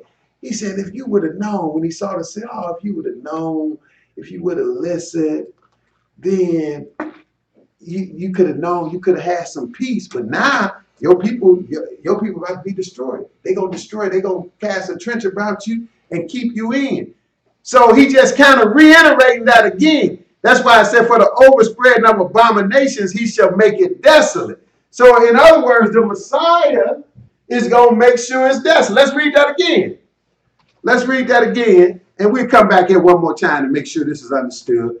Matthew 23. Matthew 23.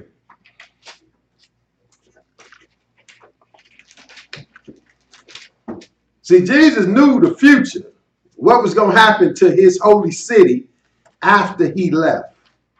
Of course, he knew the future. And he was telling them the future.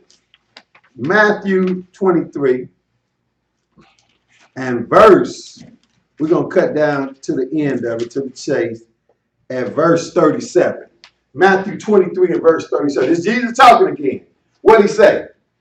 Oh, Jerusalem, Jerusalem. Again, you average preacher, you listen to average preacher, you wouldn't know Jerusalem was so important to Jesus because they made like it's all about going to heaven. Here, Jesus crying about Jerusalem. Oh, Jerusalem. He ain't never talking about going, taking us to heaven. Matter of fact, when he got ready to leave, he said, I'm going. Y'all can't go with me. But when I come back, that's when you're going to follow me.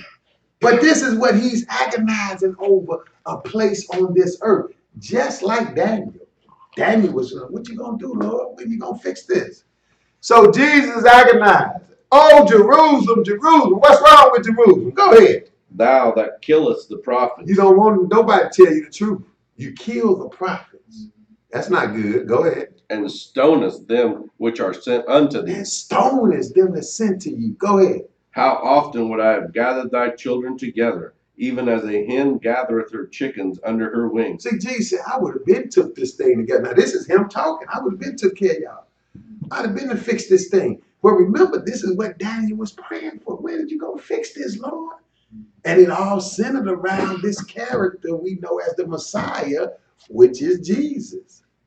It all centered around. That's why you know this Bible was airtight, because Jesus didn't come on a different mission. No, he come on the same mission that the Old Testament said the one was going to come on. Strictly for Israel to fix this bad situation. He said, how often I would have gathered your children together, even as a hen gathered her chickens under her wing, but you would not. We stiff-necked, right? You wouldn't listen. Now, since you didn't listen, one more time, what's going to happen? Go ahead.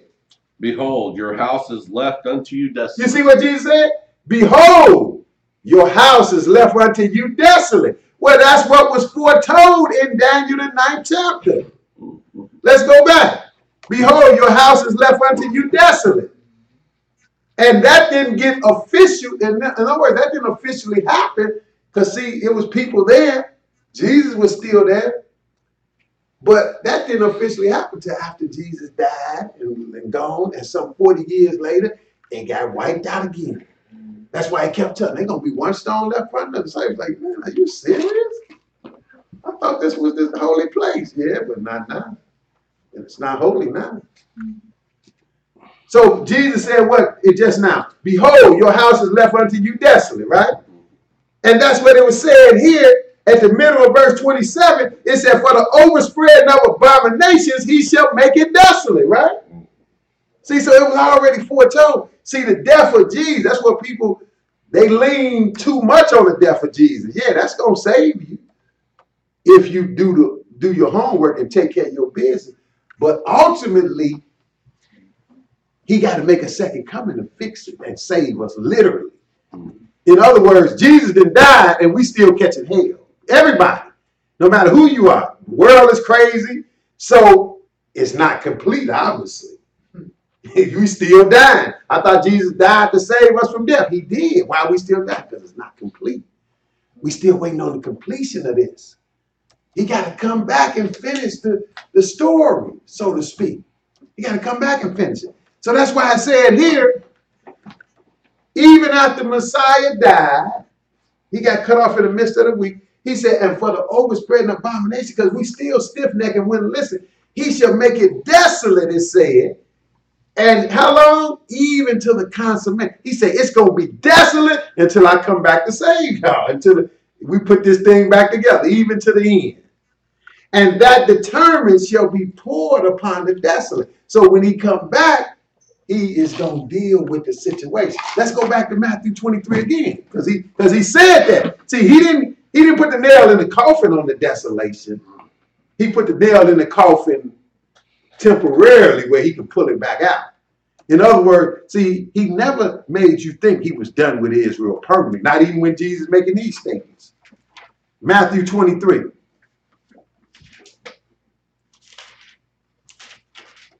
And we just read 38. Let's read 38 again and go right into 39. Go ahead. Behold, your house is left unto you desolate. That's what Jesus said. Your house is left unto you desolate. He's talking about his own people. Your house is left unto you desolate now because you stiff-necked. You wouldn't live. I came personally to help you and save you, and you going to kill me. Because he know they was about to kill him. He said you stone the prophets. You kill everybody I sent to you to get you straight. And now, so behold, your house is left unto you desolate. And what that mean? Go ahead. For I say unto you, ye shall not see me henceforth. You ain't going to see me no more. I'm gonna die, go back to heaven. I'm going to be gone. And you're going to be looking, you shall not see me henceforth, but he got a till there, until. Till what? Till ye shall say, blessed is he that cometh in the name of the Lord. See, till you recognize what's going on. In other words, it's going to be desolate for a long time until Israel finally recognize what's wrong, what the problem is. And then that's when he coming back to fix it. That'll be the consummation. That's when the bride is going to go out of her closet and the bridegroom going to come out of his hiding place. He going to come back, and that's when they get back together. And he straighten everything out then. Now to show you, see, the disciples got the gist of this. Go right to the 24th chapter. Show you how serious this was to them. But they was like, Jesus, he's talking kind of hard. We thought he was coming to straighten this thing out. What's going on? So they wanted some confirmation on whether that was exactly what he was saying, that he really was trying to let this place go down the hill. Go ahead, 24:1. And Jesus went out and departed from the temple, and his disciples came to him to shew him the buildings of the temple. Show him the buildings of the temple. Now keep in mind, a lot of this stuff that was there got built up after Daniel's request, after his prayer, under Ezra and Nehemiah's administration. It got built up during that time. That's when it got built. That's why it was still there some 400 years later when Jesus come on the scene. So with Jesus talking so rough about being desolate, the disciples said, well, look, you sure maybe he misspoke or something. You know what? Look at Jesus. Look at the nice buildings of the temple. They came to show him the buildings of the temple. Jesus said, y'all think I'm playing. No, verse 2. Go ahead. And Jesus said unto them, see ye not all these things? He said, take a good look. Go ahead. What? Verily I say unto you, there shall not be left here one stone upon another that shall not be thrown down. That's desolation. He said, this place gonna get destroyed. It's not what you want right here. It's not it. It ain't time for the real deal, the real restoration. This is not it right here. That's to come later. This place got to get destroyed. I got to come back. Really, he could have told him 2,000 years later to fix this thing up. See, and that's what they didn't get. They was like, wow. But not, and that's why, but they got it a little bit. That's why they asked him in the next verse. They said, well, okay, if that's the case, what? Verse 3. And as he sat upon the Mount of Olives, the disciples came unto him privately, saying, tell us, when shall these things be? Okay, well, when is all this going to go down? The stuff going to get destroyed and so and so, so and so. What? Go ahead. And what shall be the sign of thy coming? And when you going to come back? Because he had to let them know. Look, this is not what you want. This is not going to happen now. It's about to get destroyed now. I'm going to come back later and do this. They said, okay, cool. We get you. Okay, tell us when it's all going to go down and what's going to be the sign of your coming. What? And of the end of the world. And of the end of the world. Now he started giving them prophecy. And that might have fooled them because that might have made them think. Because a lot of times Jesus talked to people, but he really talking through people. So that might have made them think like, hey, okay, well, it's probably going to happen while we living. Because some of them thought it might happen while they was living. But he wasn't talking. It wasn't for them really. Because he knew it's written down for our sake. And when they asked him later on, this is what he told them. Go to Acts 1. This is what I quoted a minute ago. Acts the 1st chapter. We're going to start at verse 6. See, after he died and resurrected, hey, he said, look, I'm gonna let you know you ain't even got to be concerned with that stuff. You've been concerned about the wrong thing. It ain't going to happen in your lifetime. Acts 1 and 6. Go ahead, read it when you get it. When they therefore were come together, they asked of him, saying, Lord, wilt thou at this time restore again the kingdom to Israel? Well, first of all, he wasn't talking about, they wasn't asking, would you at this time take us to heaven to be with you? That was never the plan. Nobody never thought it was the plan. So they asked appropriate question. See, this is after Jesus had died and resurrected. But keep in mind, the city hadn't even been destroyed yet. Because the city didn't get destroyed until about 40 years after this. But they kind of overlooked that part of the prophecy and what he had already been saying. So they figured, well, maybe he just gonna fix it now. They were just hoping, So, but that's the question. When they came together and asked him, Lord, wilt thou at this time restore again the kingdom to Israel? Well, like I said, from hindsight, you can tell him absolutely not, because it's still some buildings there right now. He said the buildings got to get destroyed first. But go ahead, what did he say to him? And he said unto them, it is not for you to know the times or the season which the Father hath put in his own power. See, he says not even for you to know, because he knew it was out of their league. He says not for you to know the times or the season which the Lord hath put in his own power. But it won't happen until he come back. Let's look at right quick when he come back and when he gonna do it. Let's get a little taste of it. Matthew 24. Because that's what they asked him. What's gonna be the sign of your coming and the end of the world? He started giving them the signs. Wars and rumors of wars, famines, plus earthquake. The main sign, the first one he gave him is beware of false prophets. Yeah. 24 and 29. Now we're going to get to the consummation that Daniel was talking about in Daniel 9:27. He said it's going to be desolate even to the consummation, even to his time for him to ultimately fix it, because that's what his whole purpose is, to fix it. It's just long drawn out how he going to do it. But he going to fix it. He's going to bring in everlasting righteousness. Matthew 24 and 29. Go ahead, read it. Immediately after the tribulation of those days shall the sun be darkened, and the moon shall not give her light. So this is the main sign. We know this is always when Jesus coming. Jesus talking, and he gonna tell us he's coming right now. The sun get dark, the moon don't give her light. Go ahead. And the stars shall fall from heaven, and the powers of the heavens shall be shaken. And then shall appear the sign of the Son of Man in heaven, and then shall all of the tribes of the earth mourn. And they shall see the Son of Man coming in the clouds of heaven with power and great glory. They're going to see the Son of Man coming in the clouds of heaven with power and great glory. This is what's happening when the sun and the moon getting dark. Here he comes. Who he dealing with first and foremost? Go ahead, 31. And he shall send his angel with a great sound of a trumpet, and they shall gather together his elect from the four winds, from one end of heaven to the other. They're going to gather together his elect who've been scattered out. And now it's time to do some cleansing of the place that he been lay desolate for all them years. Let's go to Joel, the 3rd chapter.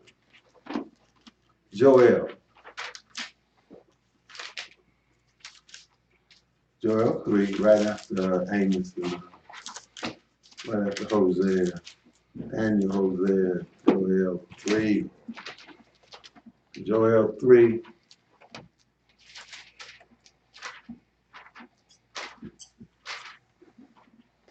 So now, finally, when Jesus makes his second coming, Daniel's prayer will have been answered.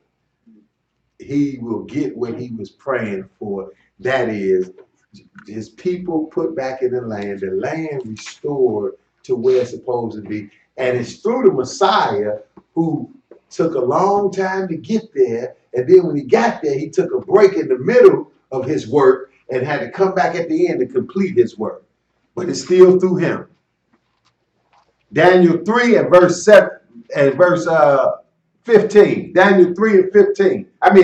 Joel 3, I'm sorry. Joel 3 and 15. Go ahead. The sun and the moon shall be darkened, and the stars shall withdraw their shine. Well, that's exactly what we read in Matthew 24. We know this second coming of Jesus. Go ahead. The Lord also shall roar out of Zion. See, because Jesus is that Lord. Go ahead. And utter his voice from Jerusalem, and the heavens and the earth shall shake. But the Lord will be the hope of his people, and the strength of the children of Israel. Now the Lord gonna help his people. Now this is Jesus. See, it gives you a little more specifics here than it do in Matthew. Matthew is leaving it kind of general, where you couldn't tell for sure if he was specific on the mission for Israel or what. But that's what Jesus always on. But here it's clear, and this is the same thing as Matthew 24. Matthew 24 only said, though, he gonna gather together his elect. Elect is kind of general. Who is the elect? That could be anybody. But really, the elect is Israel, the chosen people. And all the people that's worthy gonna be with Israel, but he's on a mission for Israel. According to this, the Lord gonna roar out of Zion and utter his voice from Jerusalem, and the heavens and the earth shall shake, and the Lord will be the hope of his people and the strength of the children of Israel. Now, he saved his people like Daniel prayed. What about the Holy Land, which capital is Jerusalem? What about that? Verse 17. So shall ye know that I am the Lord your God, dwelling in Zion, my holy mountain. Then shall Jerusalem be holy, and there shall no strangers pass through her anymore. Right, because the Lord going to destroy the wicked. He going to get them out the land, and this will be the consummation of him fixing it. See, it's going to be desolate until this time. It's going to be doing whatever, people doing what they want to do, strangers doing their thing. That's why when they asked Jesus, will you restore the kingdom to Israel at this time? And Acts the first time, he said, don't even talk about it. It's not for you. That's going to be a while. He could have told them. They didn't get it. They asking for something thinking it's going to happen in their day 2,000 years ago, and it haven't happened yet. That's why he said it ain't even for you to know. Don't worry about it. Now, when it's about to happen, don't nobody care about it. People should be up in arms like, man, finally, after all this time, Daniel's prayer request is going to be fulfilled. It's about to go down. Nobody care about this. They ready to go to heaven. They ain't thinking about Jerusalem being restored, which is what it's all about. He said, the heavens and the earth shall shake, but the Lord will be the hope of his people and the strength of the children of Israel. So from then on, he says, so shall ye know that I am the Lord. This is Jesus, your God, dwelling in Zion, my holy mountain. That's what Daniel was praying for, by the way. You read Daniel 9, that's all he's praying for, the holy mountain of my God. He's going to be dwelling there. Then shall Jerusalem be holy. See, Jerusalem not holy right now. It's known as the holy city, but it's unholy right now. What's going on over there? That's why you have to say, then shall Jerusalem be holy. He getting ready to cleanse it up when he come back and do this.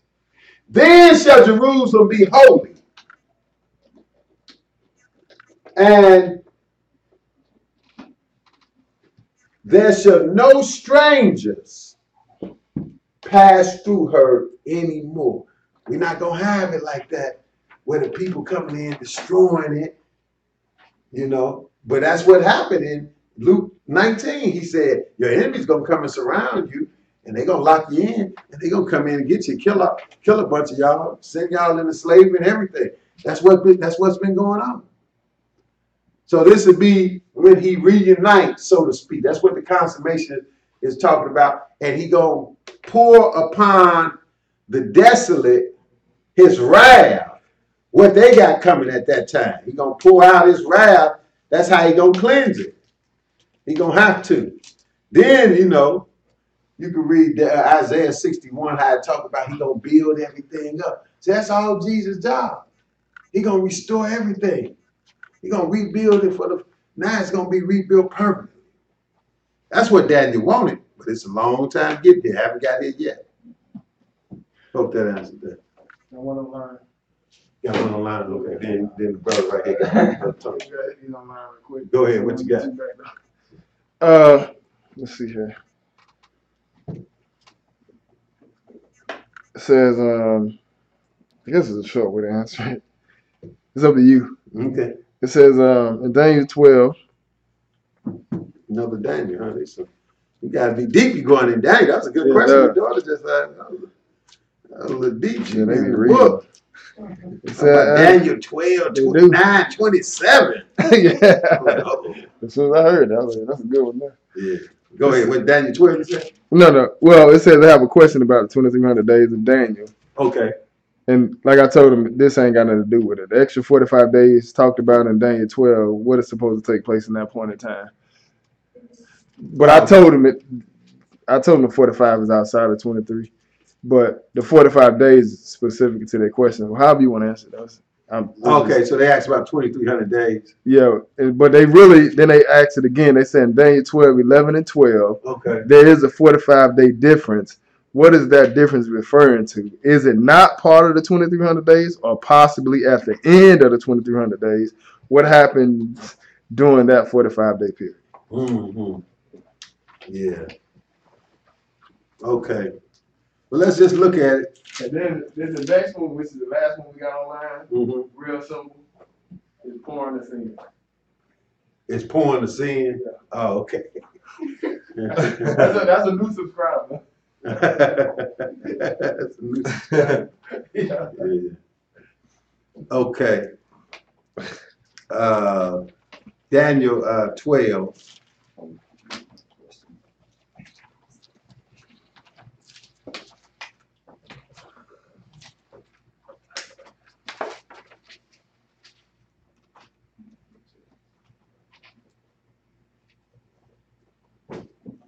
Daniel 12 and pick it up at verse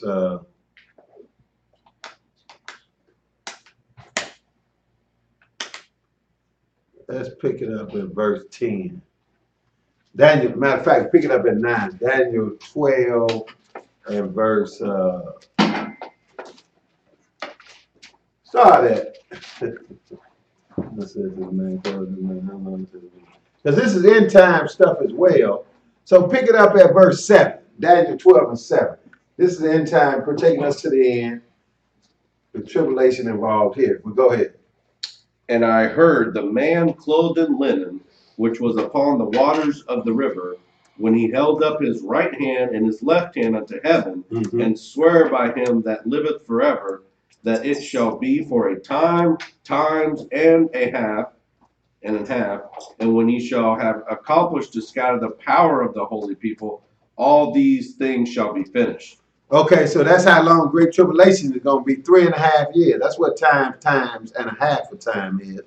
3.5 years. But go ahead. 8. And I heard, but I understood not. Then said I, O my Lord, what shall be the end of these things? Okay, so now, he said he heard, but he didn't understand.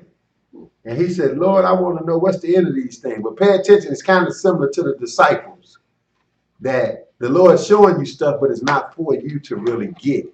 It's for you to write it down so others can bear witness and get it at the end. Go ahead, verse 9. And he said, Go thy way, Daniel, for the words are closed up and sealed till the time of the end. See, that's what Jesus might as well could have told the disciples that when he says, not for you to know the times and the seasons. When they ask about will he restore the kingdom. Go thy way, Daniel, for the words are closed up and sealed till the time of the end. Go ahead. Many shall be purified and made white and tried, but the wicked shall do wickedly, and none of the wicked shall understand. The wicked shall do wickedly, and none of the wicked shall understand. Go ahead. But the wise shall understand. But when you get some understanding of this, you got to have a little wisdom, and you only get that by fearing God. But go ahead. And from the time that the daily sacrifice shall be taken away, and the abomination that maketh desolate set up, there shall be 1,290 days. Okay, so now, normally we got some scripture that talk about 1,260 days, or say 80, which is 60. In other words, 1,260 days, which commonly is just average out. We just know that that's 3.5 years. We use 40. The scripture used 40 in 2 months, 3.5 years. So normally it sticks with that pattern. So this is a little bonus here of 30 days right here, because it said, and from the time that they sacrifice shall be taken away and the abomination of making desolate set up, there shall be 1,290 days. So this is the only time to give you 90 days, which really is an extra month or extra 30 days on to where it normally says 60 days, 3.5 years.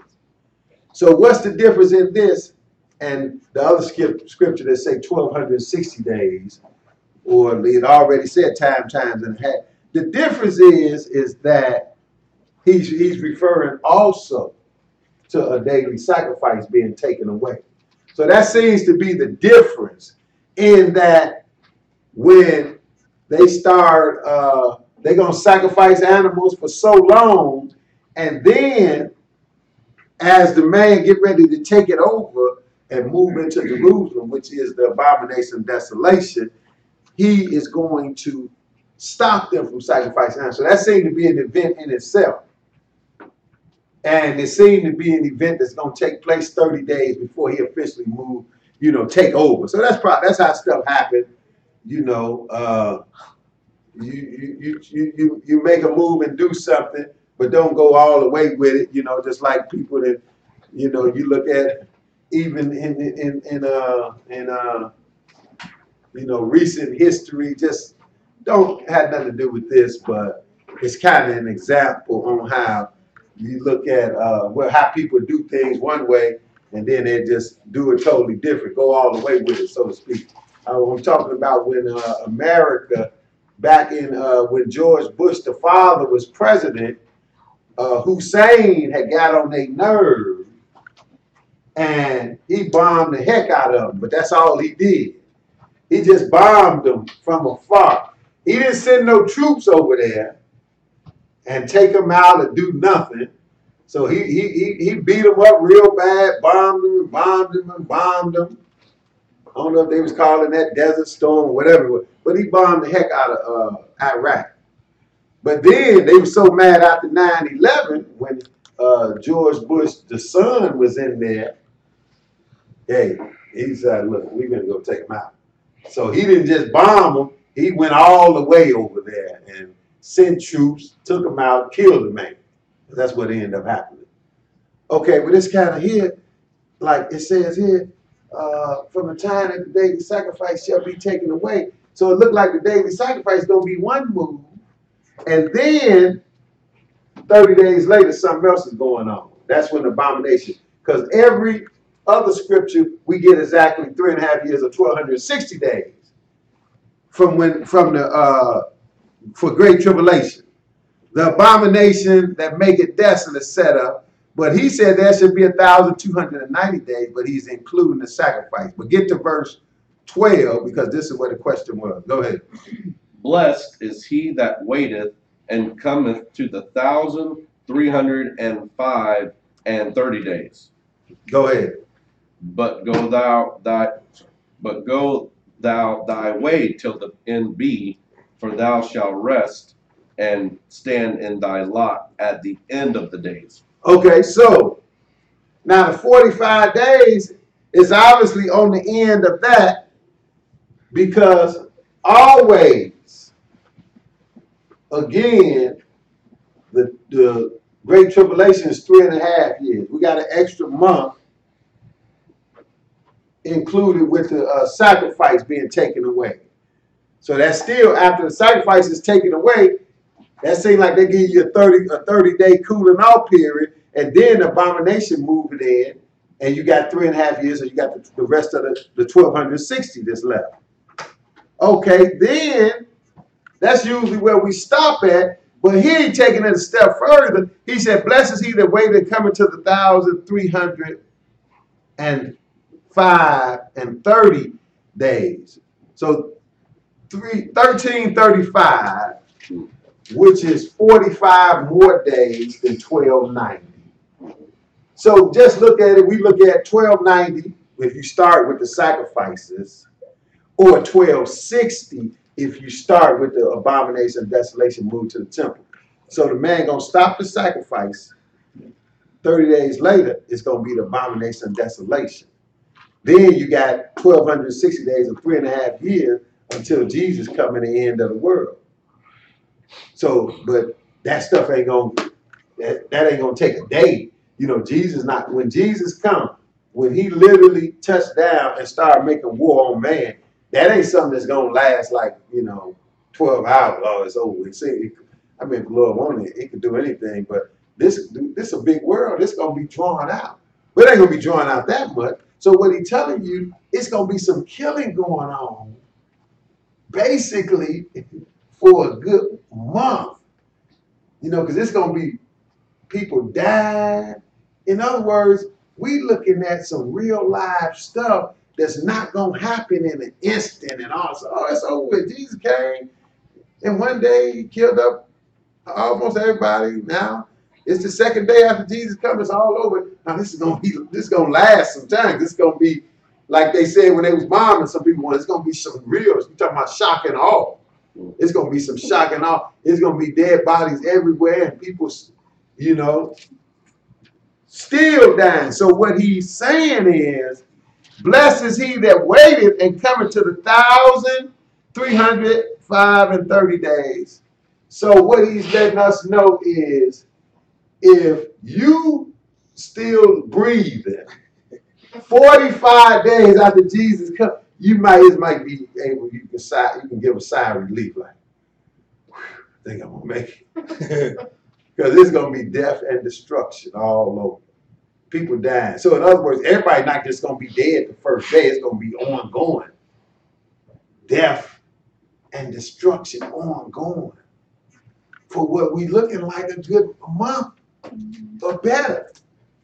And then when the dust, so in other words, eventually the dust gonna settle, and that's a good 45 days, what he's telling you. And when the dust settled, he said, blessed is he that waited and cometh to the 1,305 and 30 days. So that's what it is. That's after the Lord to come. That's when the dust seems like it's gonna settle for a minute, and anybody that's left, they got a good chance, obviously, of surviving, because he said you blessed if you make it to that point. You look around, you still breathing in, you can say, okay, Lord have mercy on me. Because he talking about flesh and blood people. Keep in mind, the people that met the Lord in the sky in the first resurrection, they ain't got to worry about none of this. They're going to be with the Lord permanently.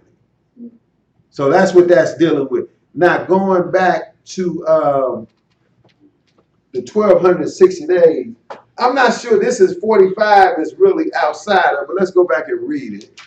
Daniel, the 8th chapter. Daniel, the 8th chapter. Because this just gives you a more broader lens view of everything when you go into the 2300 days. But it's all a package. It's all a package. So you know you're talking about the same thing. It's just where to place it at. Daniel 8, and we're going to pick it up at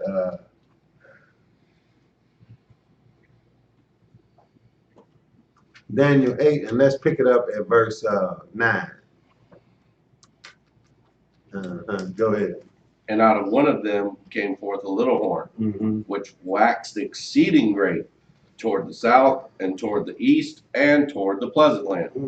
And it waxed great even to the host of heaven, and it cast down some of the host and of the stars to the ground and stamped upon them. Yea, he magnified himself even to the prince of the host, and by him the daily sacrifice was taken away, and the place of his sanctuary was cast down. So again, we talking about the daily sacrifice being taken away. So that's a part of the vision in Daniel 12, the daily sacrifice being taken away. And now he gonna give you some time on this. He said, and the host was given him. Oh yeah, verse 11. Yea, he magnified himself even to the prince of the host, and by him the daily sacrifice was taken away, and the place of his sanctuary was cast down. Verse 12. And a host was given him against the daily sacrifice by reason of transgression, and it cast down the truth to the ground, and it practiced and prospered. So he got a host given him against the daily sacrifice by reason of transgression. Go ahead, 13. And then I heard one saint speaking, and another saint said unto that certain saint which spake, How long shall be the vision concerning the daily sacrifice and the transgression of desolation, to give both the sanctuary and the host to be trodden underfoot? Okay, so this is covering a lot of ground. Because he said, Then I heard one saint speaking, and another saint said unto the certain saint which spake, How long shall be the vision concerning the daily sacrifice and the transgression of desolation, which is the same as the abomination of desolation, to give both the sanctuary and the host to be trodden underfoot. How long is this going to last? And what he say? Let's see what he said. And he's going to add a little bit to that, verse 14. And he said unto me, Unto 2,300 days, then shall the sanctuary be cleansed. See, and this is why I don't necessarily exclude the 45 days, because he don't just deal with the immediate time frame or when it ends. It looks like he take it all away, because he said, then shall the sanctuary be cleansed. So I can't see the sanctuary, what we read, it looked like it's going to take some time to do all of this stuff. So, you got 1290 from the day the sacrifice being taken away until we'll say Jesus coming. Once the day of sacrifice is taken away to Jesus coming, you got 1290. Okay, it's hard to see that the sanctuary will be totally cleansed immediately on day one of Jesus coming. I mean, that's what he coming to do. He come to clean this place up, but he cleaned it up with fire and burned it. He said he gonna burn things into order. But that's gonna take a little purified period. And that brings in that 45 days again. Because that's why he go there to say, look, if you make it here, hey, you done survived the purification. You done made it through the onslaught. So I always look at it that he's showing you the whole picture from start to finish of this end time thing. So what you have, in order for somebody to move to Jerusalem, be the abomination of desolation, and more importantly, stop the daily sacrifice, there must be a daily sacrifice. And we don't have that right now, even though they do little symbolic. This is killing animals every day. Let's look at what the daily sacrifice is, though, first, so we can understand it. Go back to see Leviticus or Exodus. Let me see which one we'll read. Let's go to Exodus.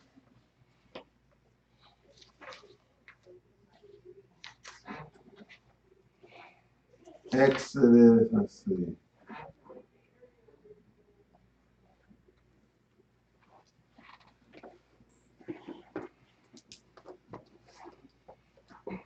No, it might be gone.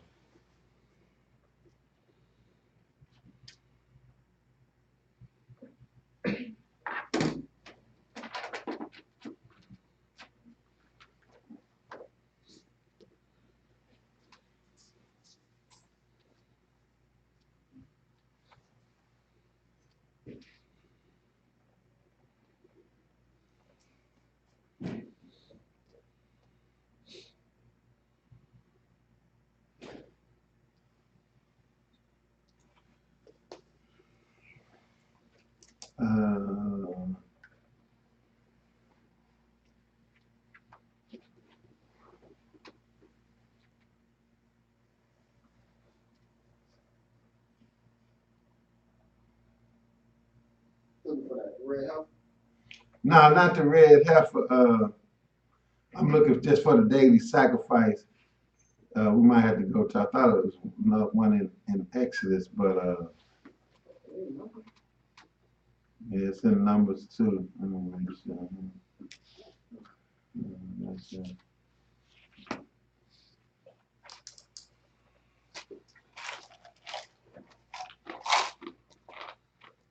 Okay.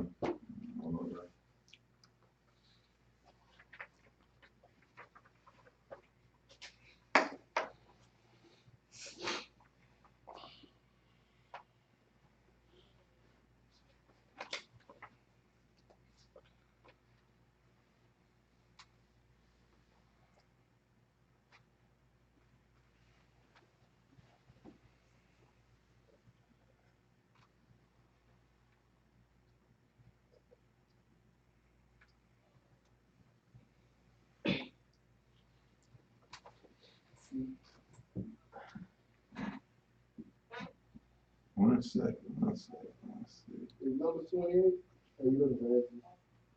It's one in number 28. Let me see. Yeah, I think it's number 28, verse 4, I think. It might be. Let me see.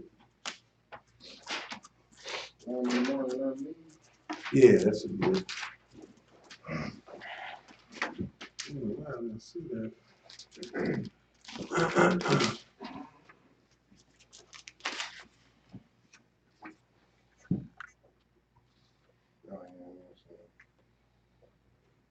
Yeah, that's one place. We'll go ahead and read that. Numbers 28 and start at verse 1.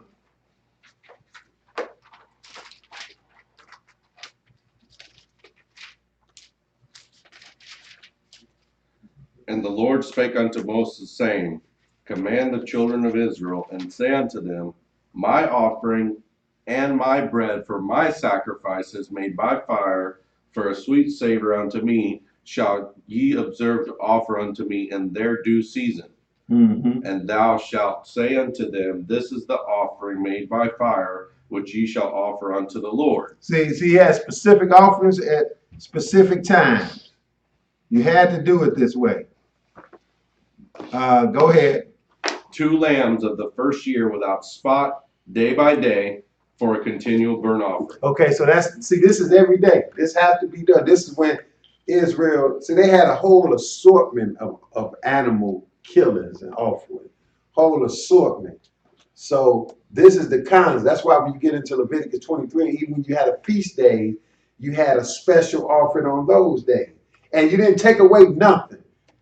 Now, when you get to a Sabbath day, you had an assortment of animal killings and offered up on that day. So So it was added on depending on the occasion. But one thing the priest did every day, he had to kill a lamb in the morning and a lamb in the evening. Now on the Sabbath day, that's a day, he killed a lamb in the morning and a lamb in the evening, but he had a whole nother group of offering that he did every Sabbath day. He did that on that day, along with his lamb in the morning, lamb in the evening.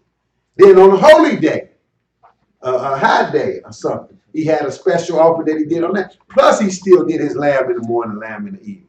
So that's what he said at verse 3, right? And thou shalt say unto them, this is the offering made by fire, which ye shall offer unto the Lord. 2 lambs of the first year without spot, day by day, for a continued burnt offering. Verse 4. The one lamb shalt thou offer in the morning, and the other lamb shalt thou offer at even. Okay, this is every day. So when we see something called, which we've read a number of times, the daily sacrifice, this is what it's referring to. Now go to Exodus 29. Because that's what I was looking for there, but it's the same thing, said a little different. Exodus 29.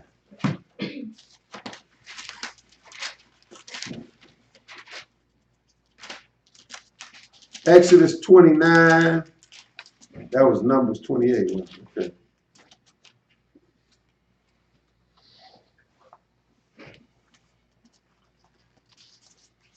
And we're going to pick it up at verse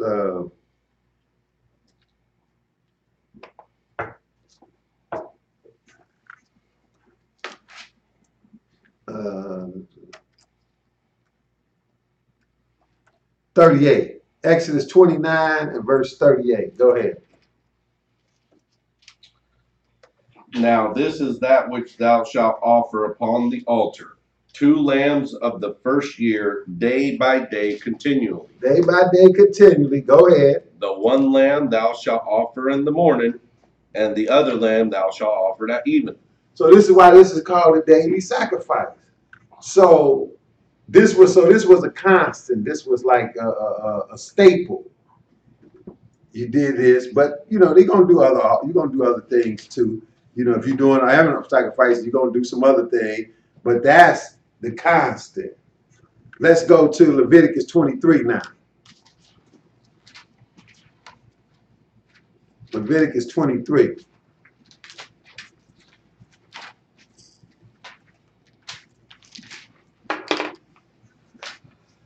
And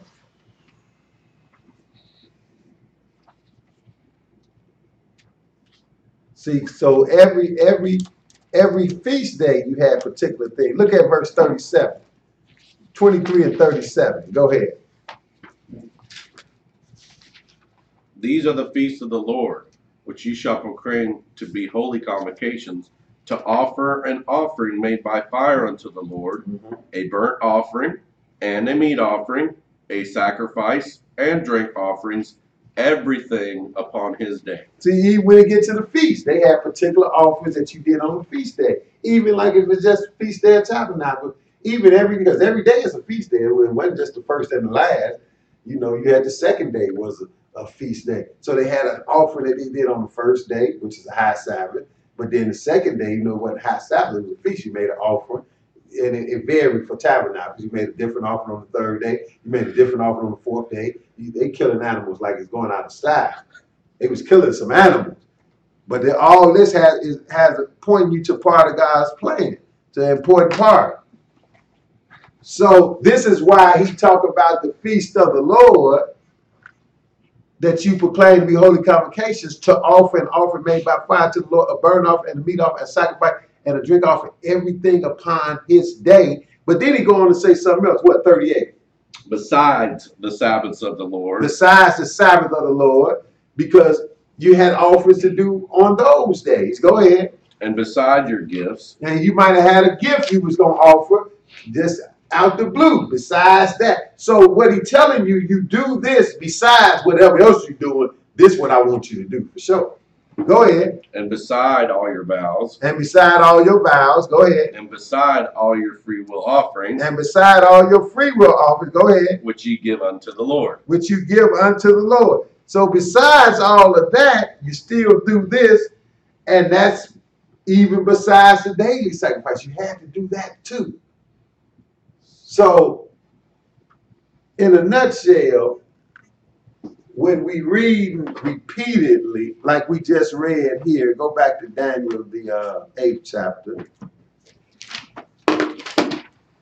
about a daily sacrifice, we know that's going to get instituted. That's going to be, because that's a staple. That's like a main thing to show, hey, you call yourself the priest of God. You know, like people, you know, we pray daily. Where they had a daily sacrifice made to God. Daniel, the 8th chapter. And one more time.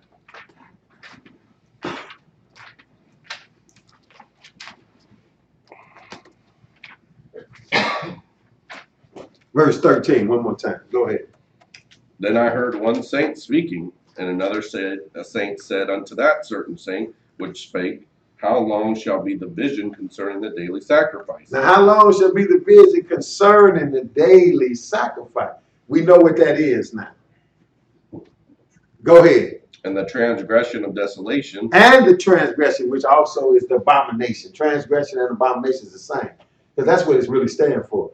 You know, the abomination is it's a great transgression. That's where the Lord looking at this. This is a great it's such a great transgression. I'm not just gonna call it a great transgression. I'm gonna call it an abomination. Mm. And it's of desolation because the guy's killing. He's destroying. He's desolating. So he said, how long shall be the vision concerning the daily sacrifice and the transgression of desolation to give what? To give both the sanctuary and the host to be trodden underfoot. And what is it again? And he said unto me, unto 2,300 days. Unto 2,300 days. So we know from the time the daily sacrifice stopped, because that's what we've been reading about. He shall stop the daily sacrifice. He shall stop the daily sacrifice. We know that's basically, we came up with 1,290 days to the end. Let's read that again. Let's make sure we remember these things. Go back to Daniel 12. Daniel 12. So once you know certain things, then you say, okay, that can't be that. We got to be talking about something else. Daniel 12, verse 11, what he said? And from the time that the daily sacrifice shall be taken away. So we talking taken away. So, well, how long is from the time that it's taken away? Go ahead. And the abomination that maketh desolate set up, there shall be 1,290 days. Okay, so that's 1,200 days. And from the time that the daily sacrifice shall be taken away, and the abomination that maketh desolate set up, there shall be 1,290 days. Because basically, the question was, what was going to be the end of all of this? How is this stuff going to end? So he said, okay, from this time period, sacrifice taken away, and abomination, all that stuff going on, going to be 1,290 days.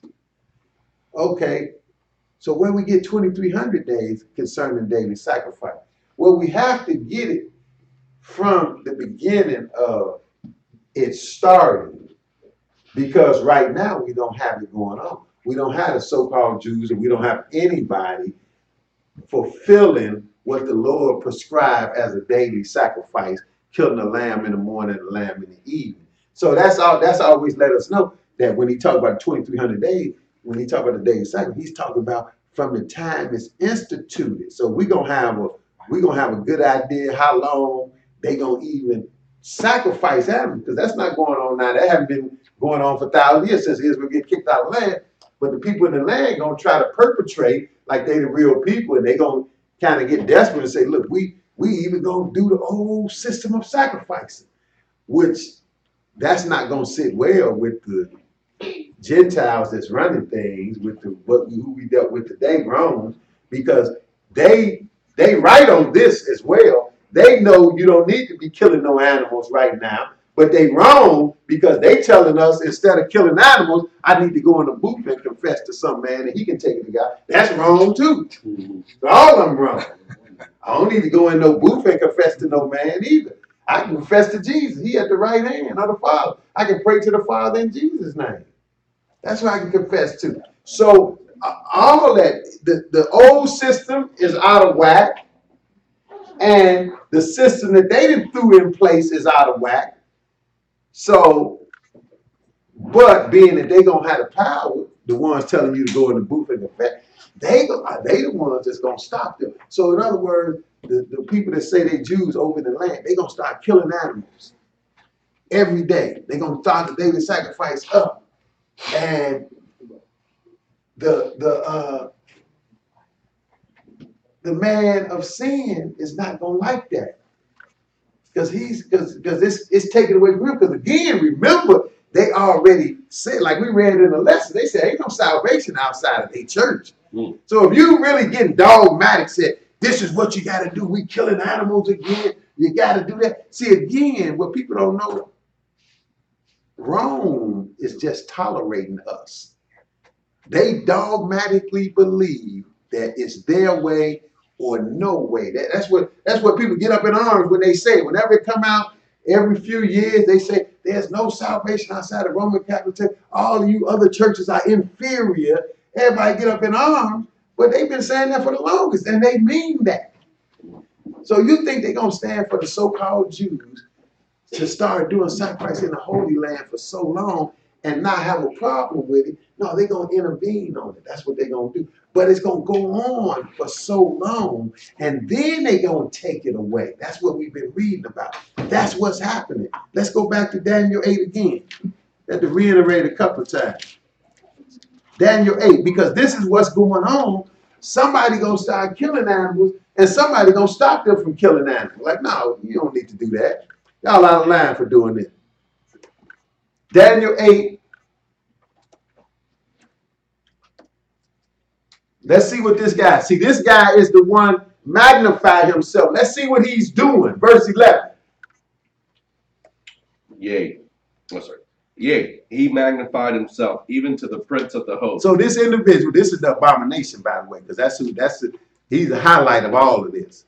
He's the abomination. And what he do, he magnified himself even to the prince of the host, because he trying to take Jesus' place. Go ahead. And by him, the daily sacrifice was taken away. And by him, the daily sacrifice shall be taken away. But what this tell us, in order for him to take it away, it need to be started. It's not even going on now. How he gonna take it away? He can't go over there and stop nobody from sacrificing animals when they ain't doing it on a daily basis. And this gonna be news. This gonna be big time news, because there's gonna have to be some type of agreement between the so-called Jews and the Palestinians to allow them to do this, because they know they want to do it in a particular area, and they fighting over that area now. See, they can't just do it anywhere. They can't just do it in New York. No, it needs to be done in Jerusalem, in a particular place in Jerusalem. So they're gonna have to really come to a peace agreement with the Palestinians and quit all this fight for a moment. It ain't gonna last but for a moment. And they're gonna make a deal, and they say, okay, what we gonna do right here, this gonna be ours. And the Palestinians say, okay, well, y'all let us do our thing over here. And it's gonna kind of look like, oh wow, the Jews and the Arabs, they Palestinians getting together, they're getting along. It's gonna look good for a minute. And I'm gonna show you how we know, because it's gonna look like it's some peace for a minute. And they're going to be doing their little sacrifices. But it says, and it says, verse 11, read it one more time. Yea, he magnified himself even to the prince of the host. And what he going to do? And by him the daily sacrifice was taken away. So he going to take it away, which means it have to get started. Now we already got scripture to say from the time that it's taken away and abomination, desolation made, until the end, it's going to be 1200 nights. You just read that. I ain't going to go back and read it again. It's 1200 nights. So what's this again? Go ahead. And the place of his sanctuary was cast down, and a host was given him against the daily sacrifice. See, he gonna come against the daily sacrifice with his army. Go ahead.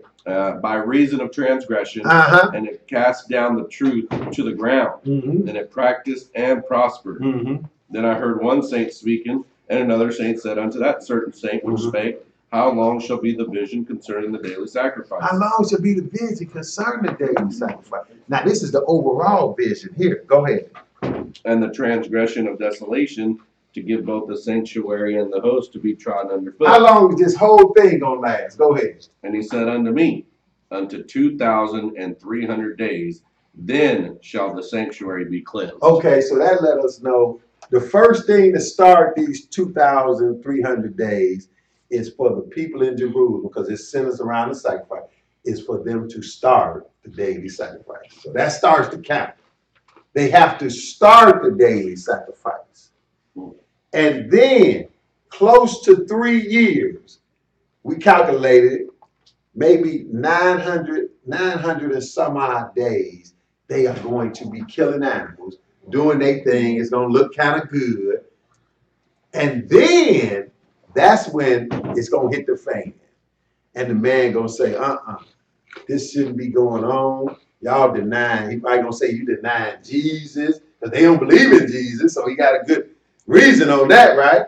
They ain't even saying they believe in Jesus with this day. They ain't going to be doing like they doing this for Jesus. They're going to be like, we the Jews and this is what we do. So the man going to say, no, you can't do it. And he going to forcibly stop them with armies, with some power, and say, you can't do it no more. Stop them from doing it. And then it's probably going to be some bucking by everybody involved. So then he's going to forcibly just take over. And that's what's known as the abomination of desolation in the holy place. But it started with them sacrificing animals for 900 some days. And then he gonna stop them, and that starts the 1290 right there. That's when the 1290 stop. So when you put the time that they sacrificing animals and till he stopped, and then the time from when he stopped and moved into Jerusalem, and then the time from when he moved to Jerusalem, which is the abomination of desolation in the holy place, until the end, is adding up to 2,300 days. But I think you would include the 45 because he's talking about in this verse cleansing everything until it's all cleansed. So see, because he mentioned that for a reason in Daniel. He said in Daniel the 12th chapter, he said, if you blessed is he that cometh to the 1335, which again is 45 extra. So we ain't going through all the numbers. That's just a general idea of, how it's going. Sacrificing 900 some odd days. I think it's 965, maybe somewhere up in there. Then he stopped the sacrifice. Now flip over to first while I'm talking this. 1 Thessalonians 5. I don't want to forget this. Then he stopped the sacrifices. Then 30 days go by. He moved into the holy place. And then that's 1,260 days left, 3.5 years until Jesus comes. Because it's going to hit the fan once he moves into the holy place. Then Jesus got to go to killing, and he gonna kill, it looked like for a good, close to a little over a month, 45 days. Then it's over with. Then the dust can settle, the sanctuary be cleansed, all that. He finna tow everything up by then. Because Jesus lets you know he gonna clean this thing up with fire. And that's what Jesus is coming to do. 1 Thessalonians 5:1, read it. But of the times and the seasons, brethren, ye have no need that I write unto you. Go ahead. For yourselves know perfectly that the day of the Lord so cometh as a thief in the night. It's going to be a surprise when the Lord do come. Go ahead. For when they shall say peace and safety, then sudden destruction cometh upon them, as travail upon a woman with child, and they shall not escape. See, this is why I said what I said. It look like it's going to be some peace going on over there. They're going to make it look good. They're going to be like, oh, we finally got peace in the Middle East. Oh, this is wonderful. Praise the Lord. But the Bible warned us. This thing going to end terribly. It's going to go terribly wrong. So Those of us with knowledge, we already waiting on all of this to happen. So we're not going to be surprised when it look like it's going good. We're going to be ready to duck then. Because he said, when they shall say, verse 3, 1 Thessalonians 5 and 3, when they shall say peace and safety, then sudden destruction cometh upon them as a travail of a woman with child, and they shall not escape. It's going to hit the fan. Because that's when the great tribulation going to kick off. It's going to get terrible. And then the Lord is coming back to take it over. And it's going to get 10 times worse when he come back. And he coming back to purge things in fire. Go to first Peter. Let me see. 2 Peter 3. 2 Peter 3. 2 Peter 3.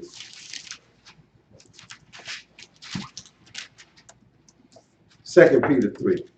See, but this is a process right here. Even when Jesus come back, like I said, the stuff that Jesus is doing is not going to be a one-day event when he come back. It ain't like he just come back one day, bam, it's over. Okay, everybody go home. It's over, stood. And, you know, like something bad happened at school, and he be like, okay, ain't nothing going on. Fight is over, go home.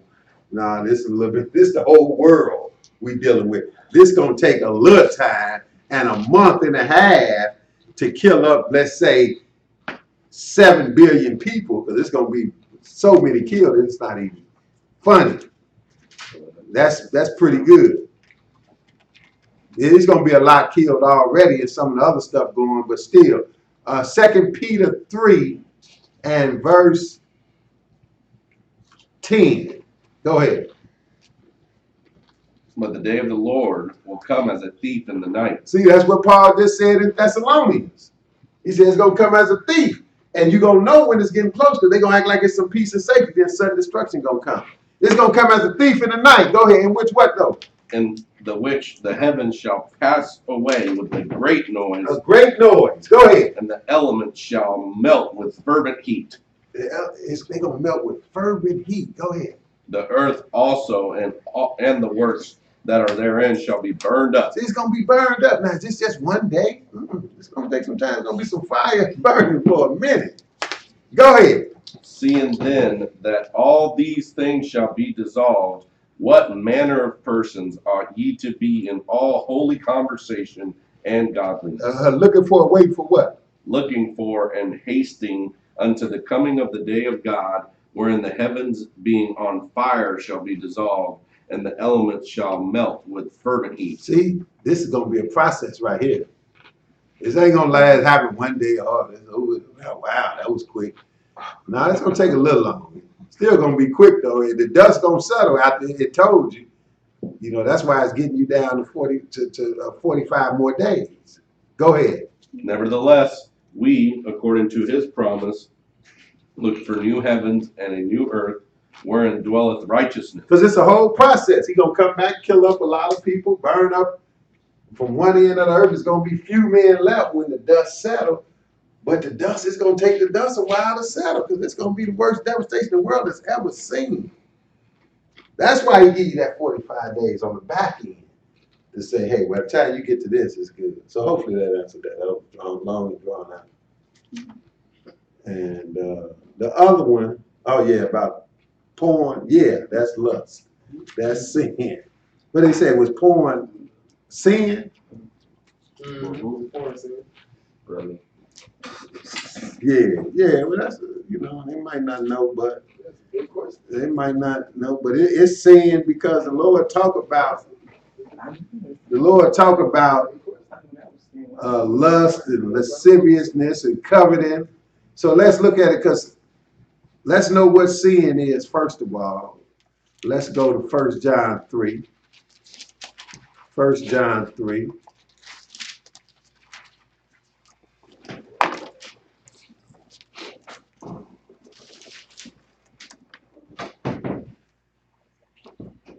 And I guess you had to clarify. I guess you had to clarify that too, though.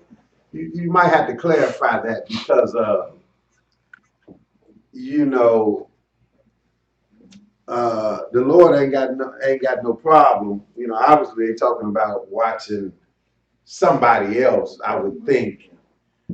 But, just say a man is married and, his wife is doing something, dancing or doing something, I don't know. And he recording it or something, somebody said, oh, that's kind of porn. What is that? That ain't got nothing to do. Ain't nobody got nothing to do with a man and his wife.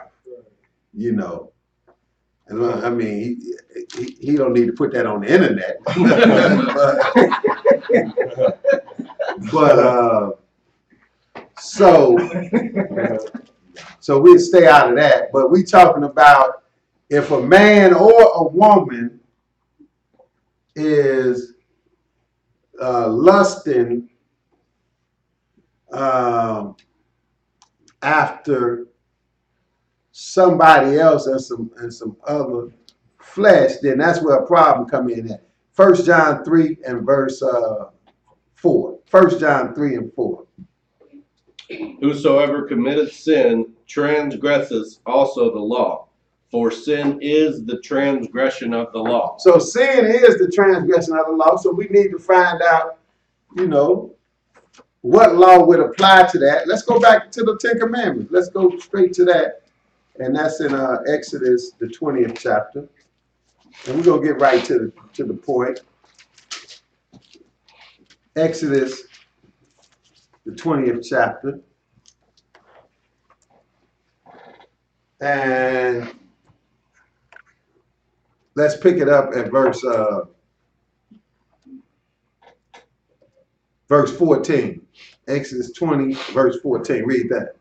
Thou shalt not commit adultery. Okay, so that's one thing. Thou shalt not commit adultery. Let's skip over to verse 17. Go ahead. Thou shalt not covet thy neighbor's house. Mm-hmm. Thou shalt not covet thy neighbor's wife, Mm-hmm. nor his manservant, nor his maidservant, nor his ox, nor his ass, Mm-hmm. nor anything that is thy neighbor's. So you can't covet none of your neighbors, including his wife, including his servants, nobody, nothing that belongs, material stuff as well. You can't covet none of that. Now go to Romans 7 right quick. Go to Romans 7. So sin is breaking the law, and this is covered in the law. And we could go further than that, because a lot of times with stuff like porn and same thing, that becomes not just the act itself, but that'll turn into a little God in itself, because people get carried away. They get carried away with it. So that turned into, you making a God out of something as well. Because you can't even do what you need to do because you caught up on that. So, that's something like anything else. Hey, you have to battle with and get it in check, because that's the problem with it.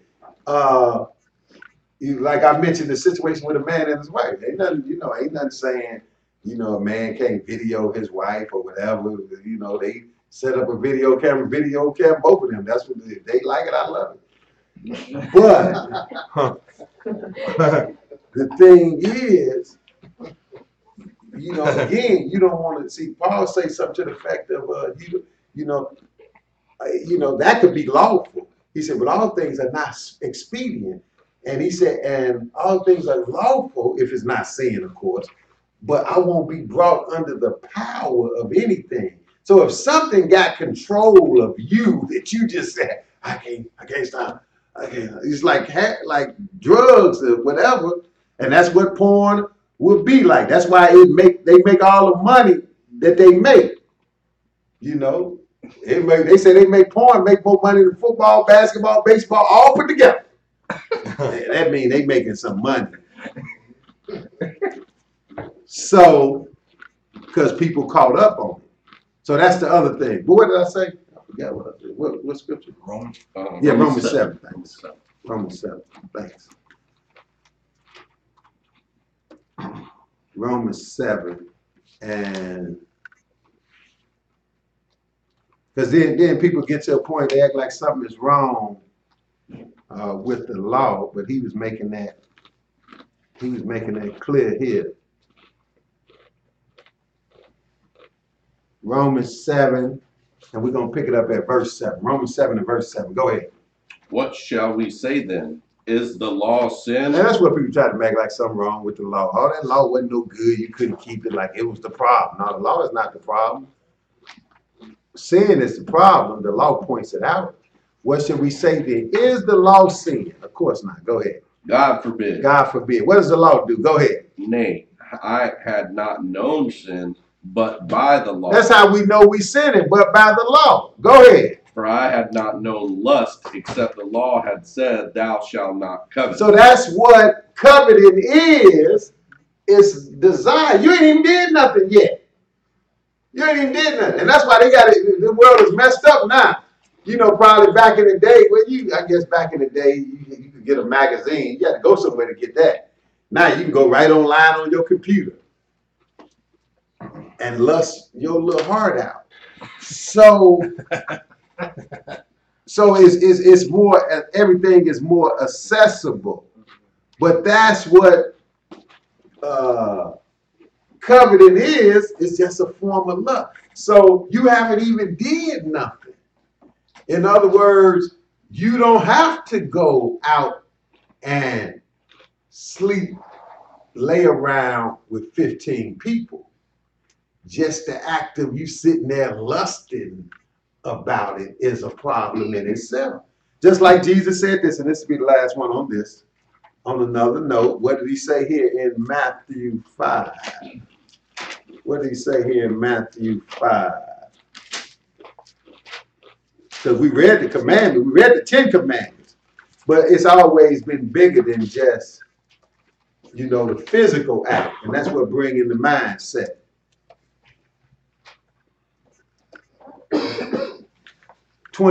Matthew 5 and verse 27. Matthew 5 and 27. Go ahead.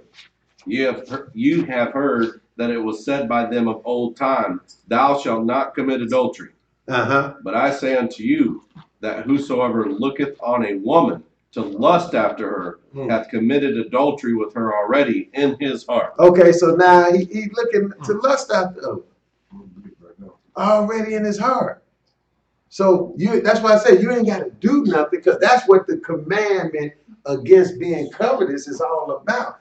It's about just the lust, the act of desiring. So let us know we have to get our desires in check, and we can do it. It's a battle, because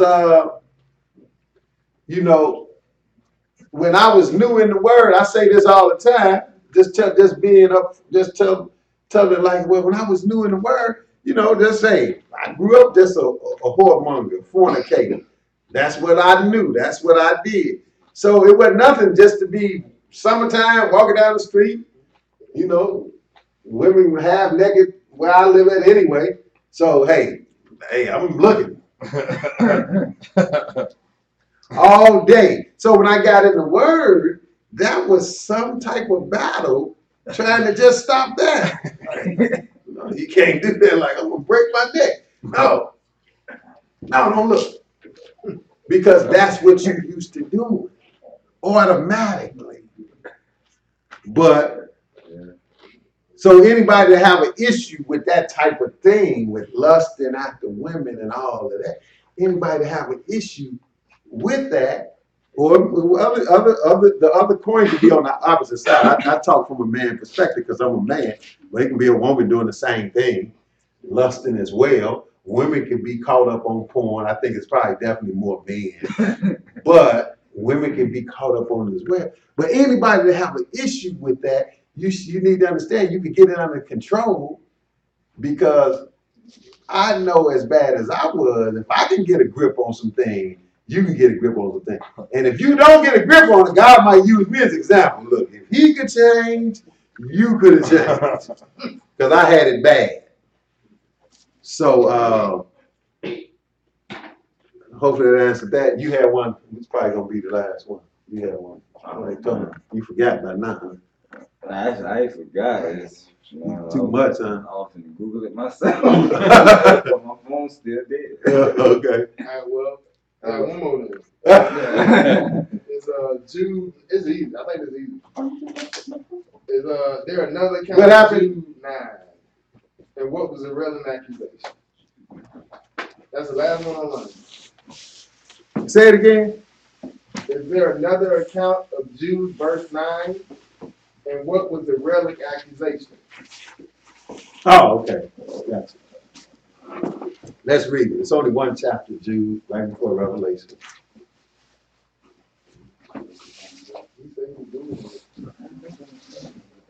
Okay, Jude. No, he said he was about to act, but we'll get this out of the way. Get Tony first. He said he wasn't his own charge. Yeah, he said he could have got the answer. It took so long.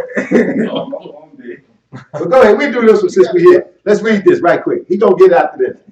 Jude 1 and 9. Let's read it. Read it. Yet Michael, the archangel, when contending with the devil, he disputed about the body of Moses, durst not bring against him a railing accusation, but said, the Lord rebuked thee. Okay, this is a good question actually, because you see some of this stuff is prevalent to this day. What is he talking about? Let's back up and read verse 8 first of all.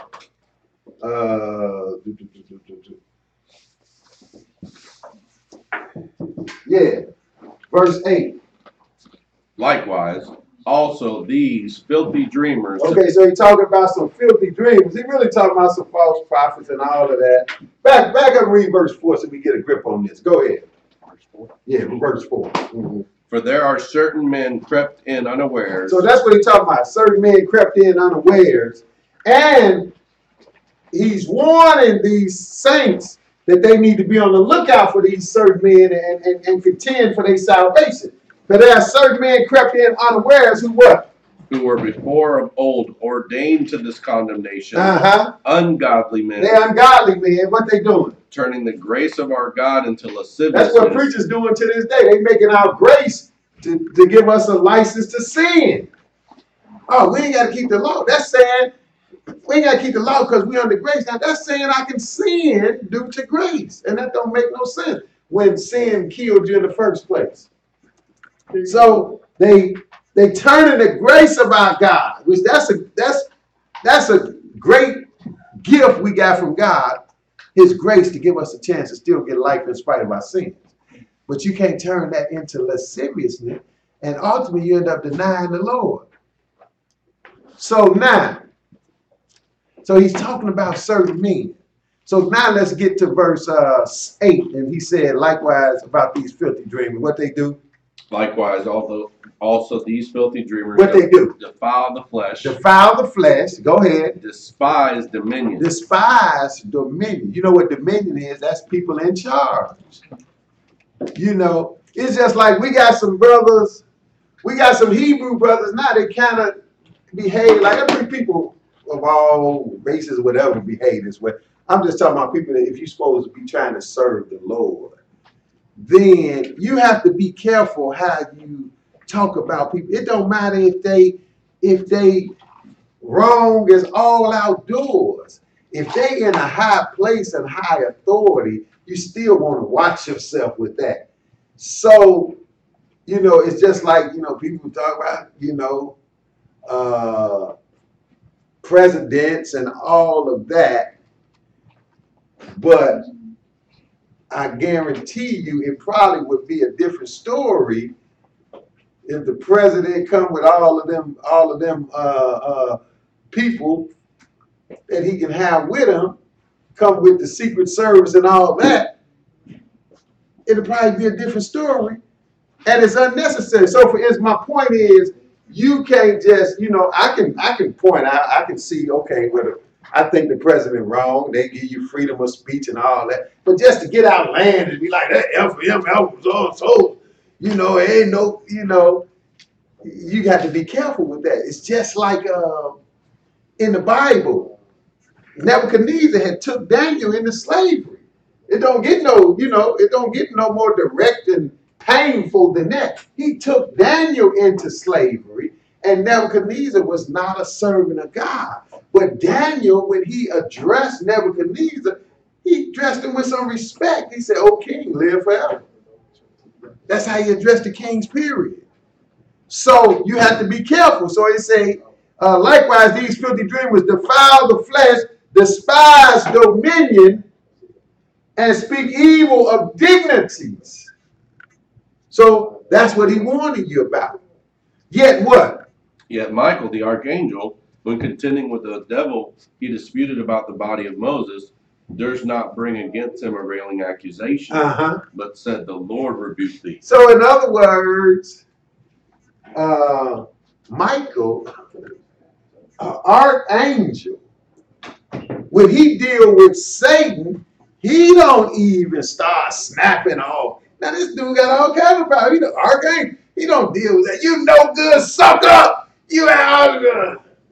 He don't do all that. He don't go. That's a railing accusation.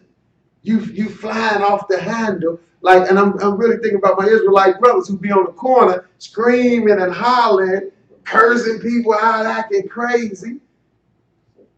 That's against what he's saying here.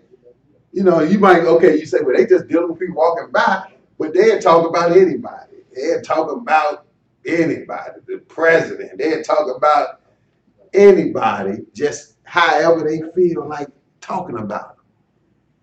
But he said, you have to be careful speaking evil of dignities and despising dominion, because the people in charge is the people in charge. And I'm not saying just for their sake that you worried about them. This is from the Lord's standpoint, that you're not on the wrong side of God.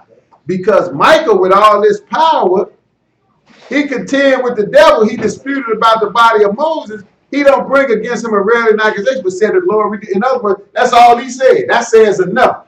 He said the Lord rebuked thee. I ain't got to curse you out and talk about your mother and everything. We ain't got to go there and start screaming and hollering. No, the Lord rebuked thee is sufficient. Now, I think part of the question was, is there another account of this? And it's not another exact account of this, but we kind of know where it come from. Let's go back, because now notice what it said. It said, yet Michael the archangel, we contended with the devil. He disputed about the body of Moses.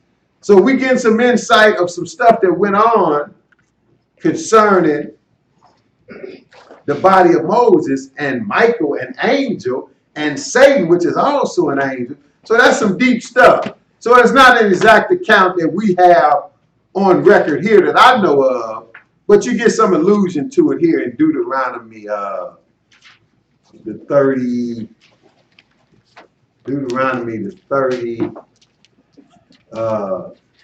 chapter. Deuteronomy 34th chapter. Because we're going to see something about Moses, about the death of Moses. Deuteronomy 34? Yeah, Deuteronomy 34.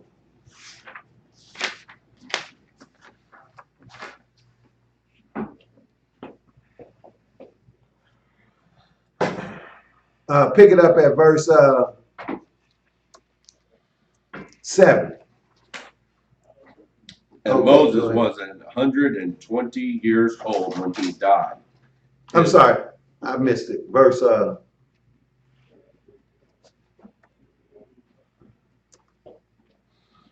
sorry, read verse 4, because the Lord was talking to Moses. Go ahead. And the Lord said unto him, talking to Moses, go ahead. This is the land which I swear unto Abraham, unto Isaac, and unto Jacob, saying, I will give it unto thy seed. I have caused thee to see it with thine eyes, but thou shalt not go over thither. So the Lord told Moses, because he got puffed up. That shows you if you're in leadership, it's back to what the question about in Jude. You could be in leadership, you could be right about a point, but it's still how you handle it. You know, you can't just say anything to anybody, because that's what Moses did. Moses, now the people was dead wrong, but Moses made let the people make him snap off. He's like, what I got to do? Get y'all some water now, you rebels. Come on, drink. Hit the rock. Now he didn't got puffed up.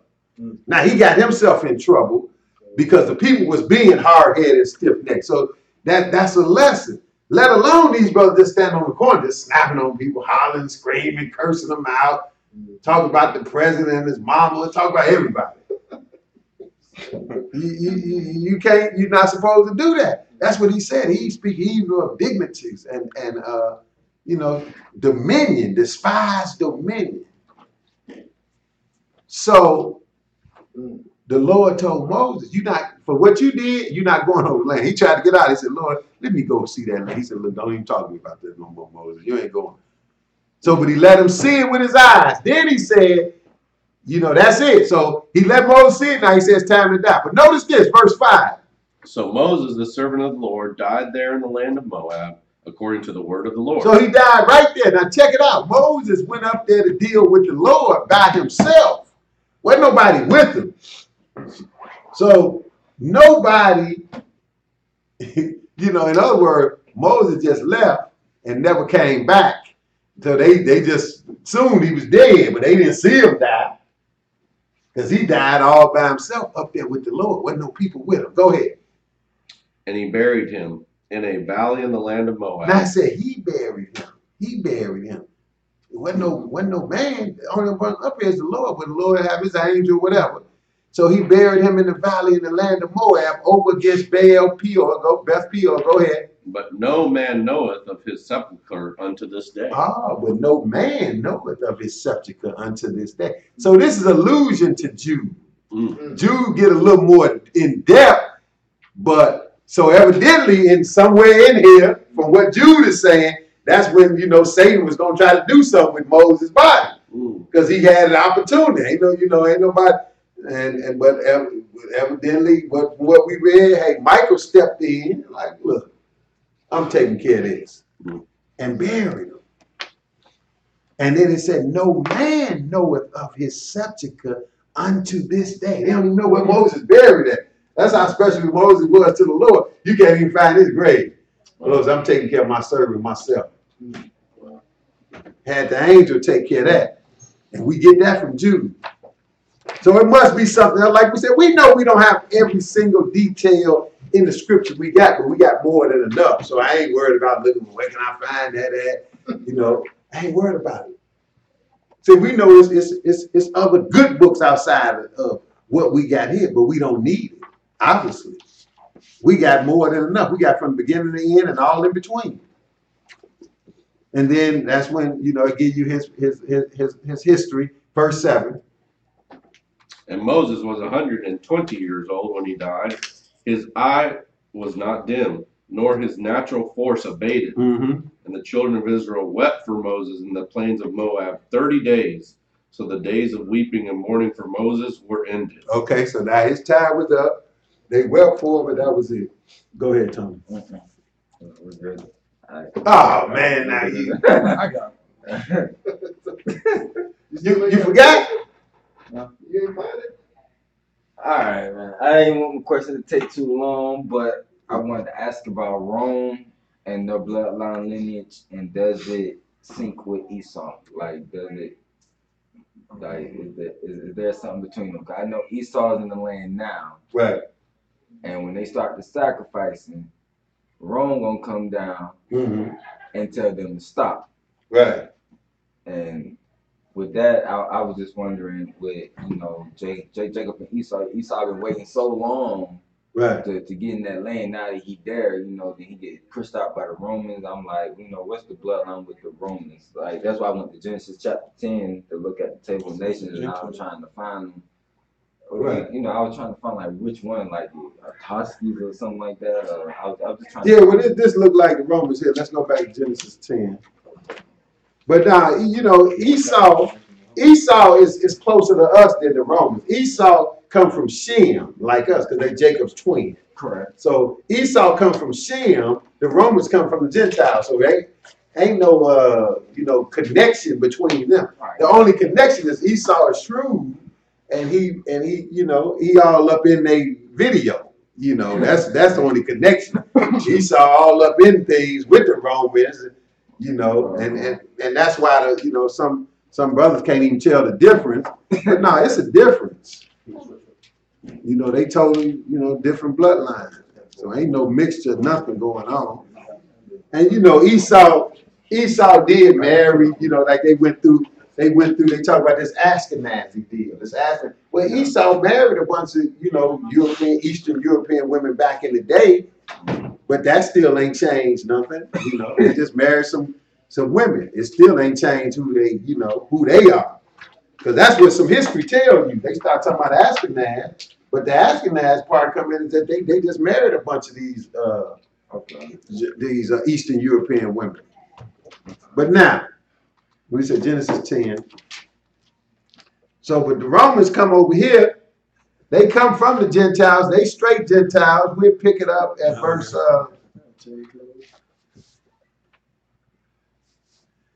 Pick it up at verse 2. Genesis 10 and 2. Go ahead. The sons of Japheth, Gomer and Magog and Madiah and Javan and Tubal and Meshach and Tyre. So this how Japheth got started, and some of these sons had sons, and they became nations. Lord making all kind of nations at this time, even for years. Because keep in mind, Jacob and Esau didn't come to years later. Down in Genesis 27, 25, they didn't come to years later. So the Lord making nations for a long time. Babies being born, that's a nation right there for years, because it's a long span between Noah and Abraham. We got some generations between Noah and Abraham, and so that's where Jacob and Esau, that's Abraham's grandchildren or great grandchildren.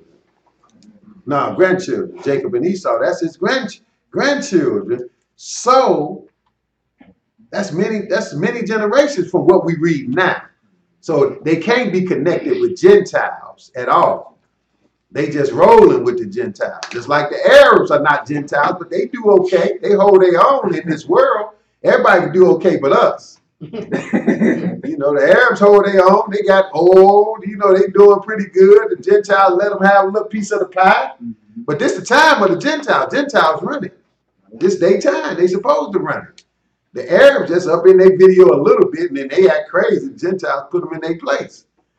Same thing with Esau. See, that's why even now, America been top dog for a long time. Even though the people fighting over there in Jerusalem, fighting over the land, the so-called Jews, which is Esau, and the Arabs come from Ishmael. They fighting and fighting and fighting. Gentiles let them do it. But anytime the Gentiles say, look, we need y'all to come over here to Camp David and sit down and make it look good, they come, don't they? Because the Gentiles ultimately run it. Whenever the Gentiles get ready, they shut all that down. That's what's going to happen in the end. Gentiles going to shut it all down. Say, no, we don't like none of this. They shut it. Just like when they got ready. They say, look, we made Hussein, we will break him. Because they made him. That's why he was foolish to thumb his nose at the people who made him. He wasn't nothing without them. They the ones helping him get the way up. They was kind of counterbalancing with Iran. Gentiles been in politics a long time. So they made him up to counterbalance Iran. Then he got big, thinking, I get that. Look, we'll take you out. We made you, we'll take you out. Because the Gentiles running. It's their time. This is it. But now, go ahead. What verse you at? Go ahead, verse 3. And the sons of Gomer, Ashkenaz. So even Gomer has sons, and Ashkenaz, that's where it looked like you got some Germans that come out of Ashkenaz. That's where they're talking about the Ashkenazi Jews. But they was just in Germany. But go ahead. And Riphah, and Tolamar, and the sons of Javan, Elisha. So Javan looked like the Greeks, and then they got sons. Some of these became nations like Tarshish, Elisha, Tarshish. Go ahead. Kittim. So I think the Romans come through here somewhere. Kittim. I think they come through here because it talks about later on they call them Shittim. They think these are the same people, but they up in here because this is a good start for the Gentile nation, but it has nothing to do with Esau. Esau don't come to way down here. Let's flip over to that right quick and glance at it. Genesis 25. They come generations later, but the Lord was making nations for a while. And that's amazing. We got all these colors, all these, nationalities, different languages, but it all started way back in the day with just really two people. Then he broke it down with Noah with his 3 sons. But now, Genesis 25. 25. Yeah, Genesis 25, yep. And pick it up at verse 24. Well, 23. Go ahead. And the Lord said unto her, 2 nations are in thy womb. 2 nations in your womb. This is Jacob's mother. This is Isaac's wife, Rebecca. 2 nations. Now, how a woman gonna have 2 nations in one? Because the Lord said it. That's how she gonna have 2 nations. This, plenty of people have twins to this day. But back here, the Lord was making something out of these child whenever he got ready. So these twins are gonna both grow into 2 separate nations. That's what he said. 2 nations, right here. See, this is an indication how Lord made all the nations. He just child born. That's a nation right there. Call him so and so. 2 nations are in your womb, right here. Go ahead. And 2 manner of people shall be separated from thy bowels. And when they born, they're gonna be 2 different types of people. Go ahead. And the one people shall be stronger than the other people, and the elder shall serve the younger. Go ahead. And when her days to be delivered were fulfilled, behold, there were twins in her womb. Of course. Go ahead. And the first came out red, all over like a hairy garment. So he looked distinct, so they even described him, red all over like a hairy garment.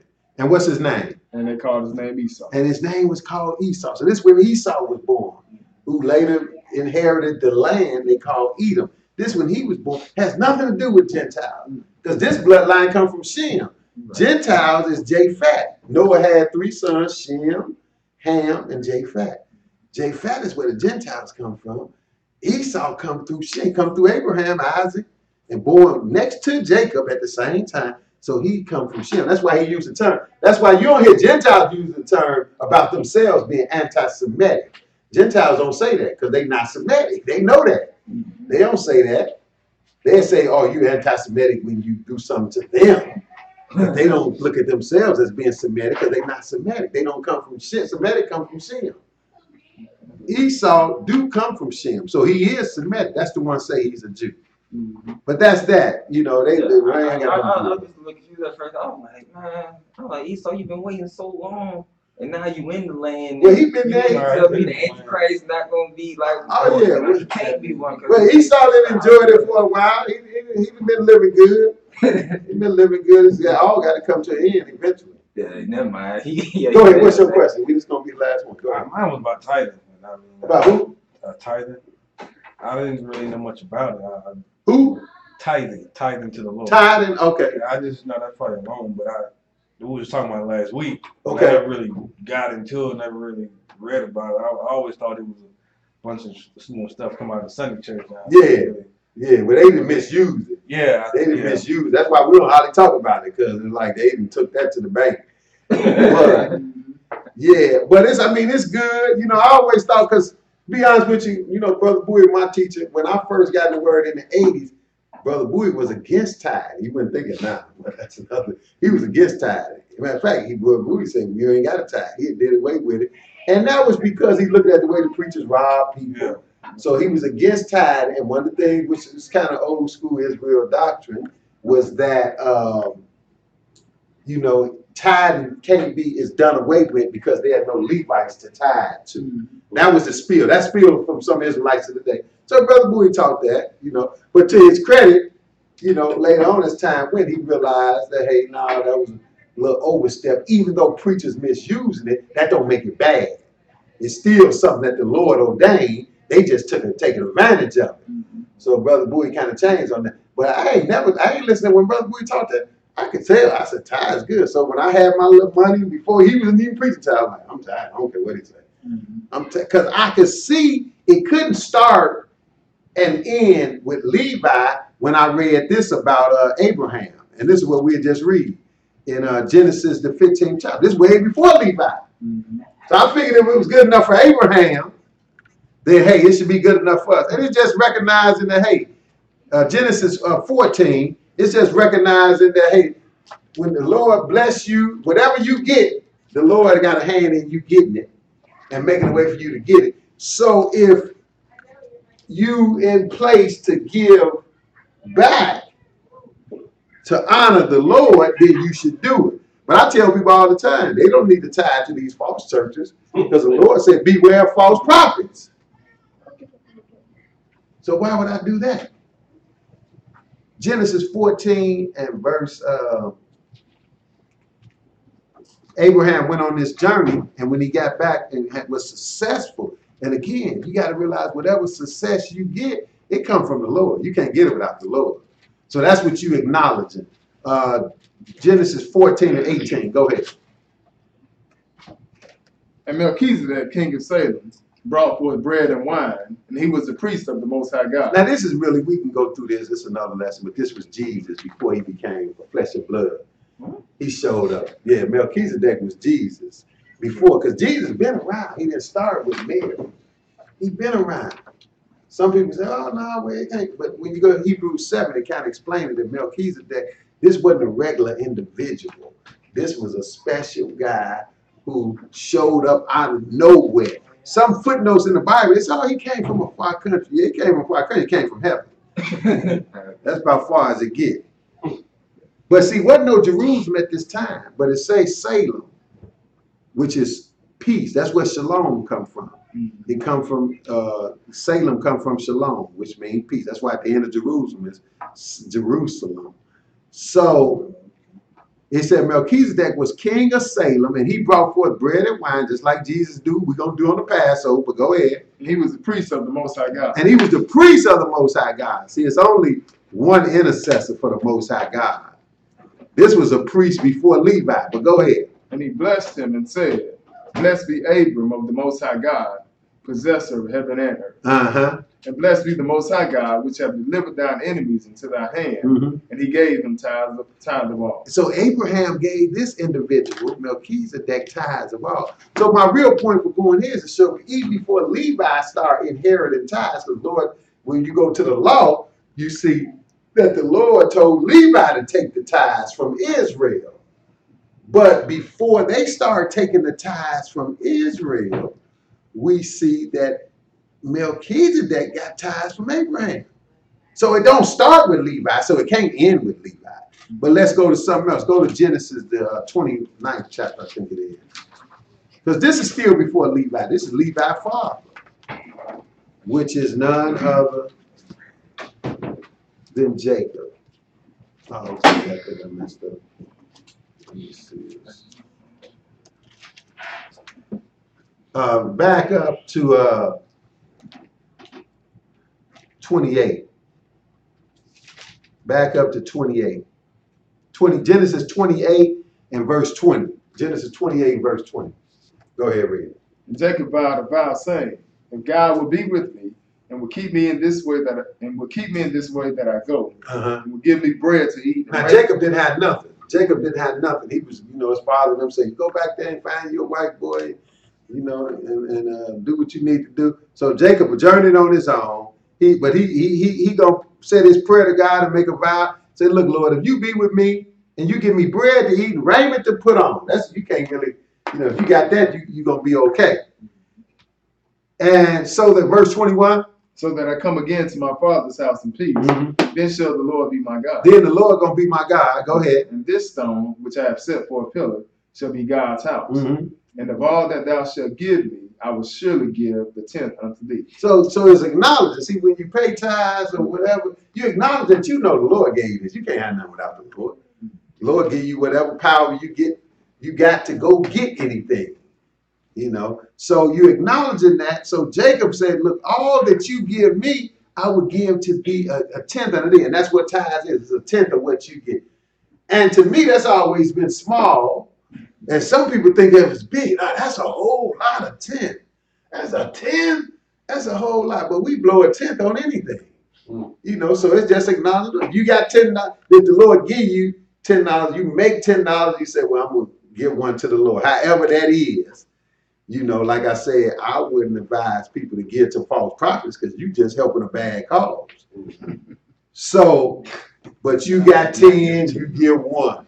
You got 100s, you get 10, and so forth and so on. But it's what the Lord then bless you with. Just like the preacher so greedy, he said, "Well, what should I pay tithes on, the gross of my money or the net of my money?"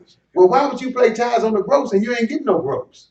The gross part of that, you didn't see that. You just see that on paper. You didn't get that amount. So you didn't get it. So he said, all that the Lord shall give me, I will surely give a tenth to thee. You know, but it's what you increased. So when you got it, then you say, okay, I'll do this. And it's good to do it because, hey, the Lord gonna keep blessing you. That's what the Lord is showing you. Go to Proverbs, the 3rd chapter. Then we look at the one in Hebrews that follow up with Abraham. But Proverbs, the 3rd chapter.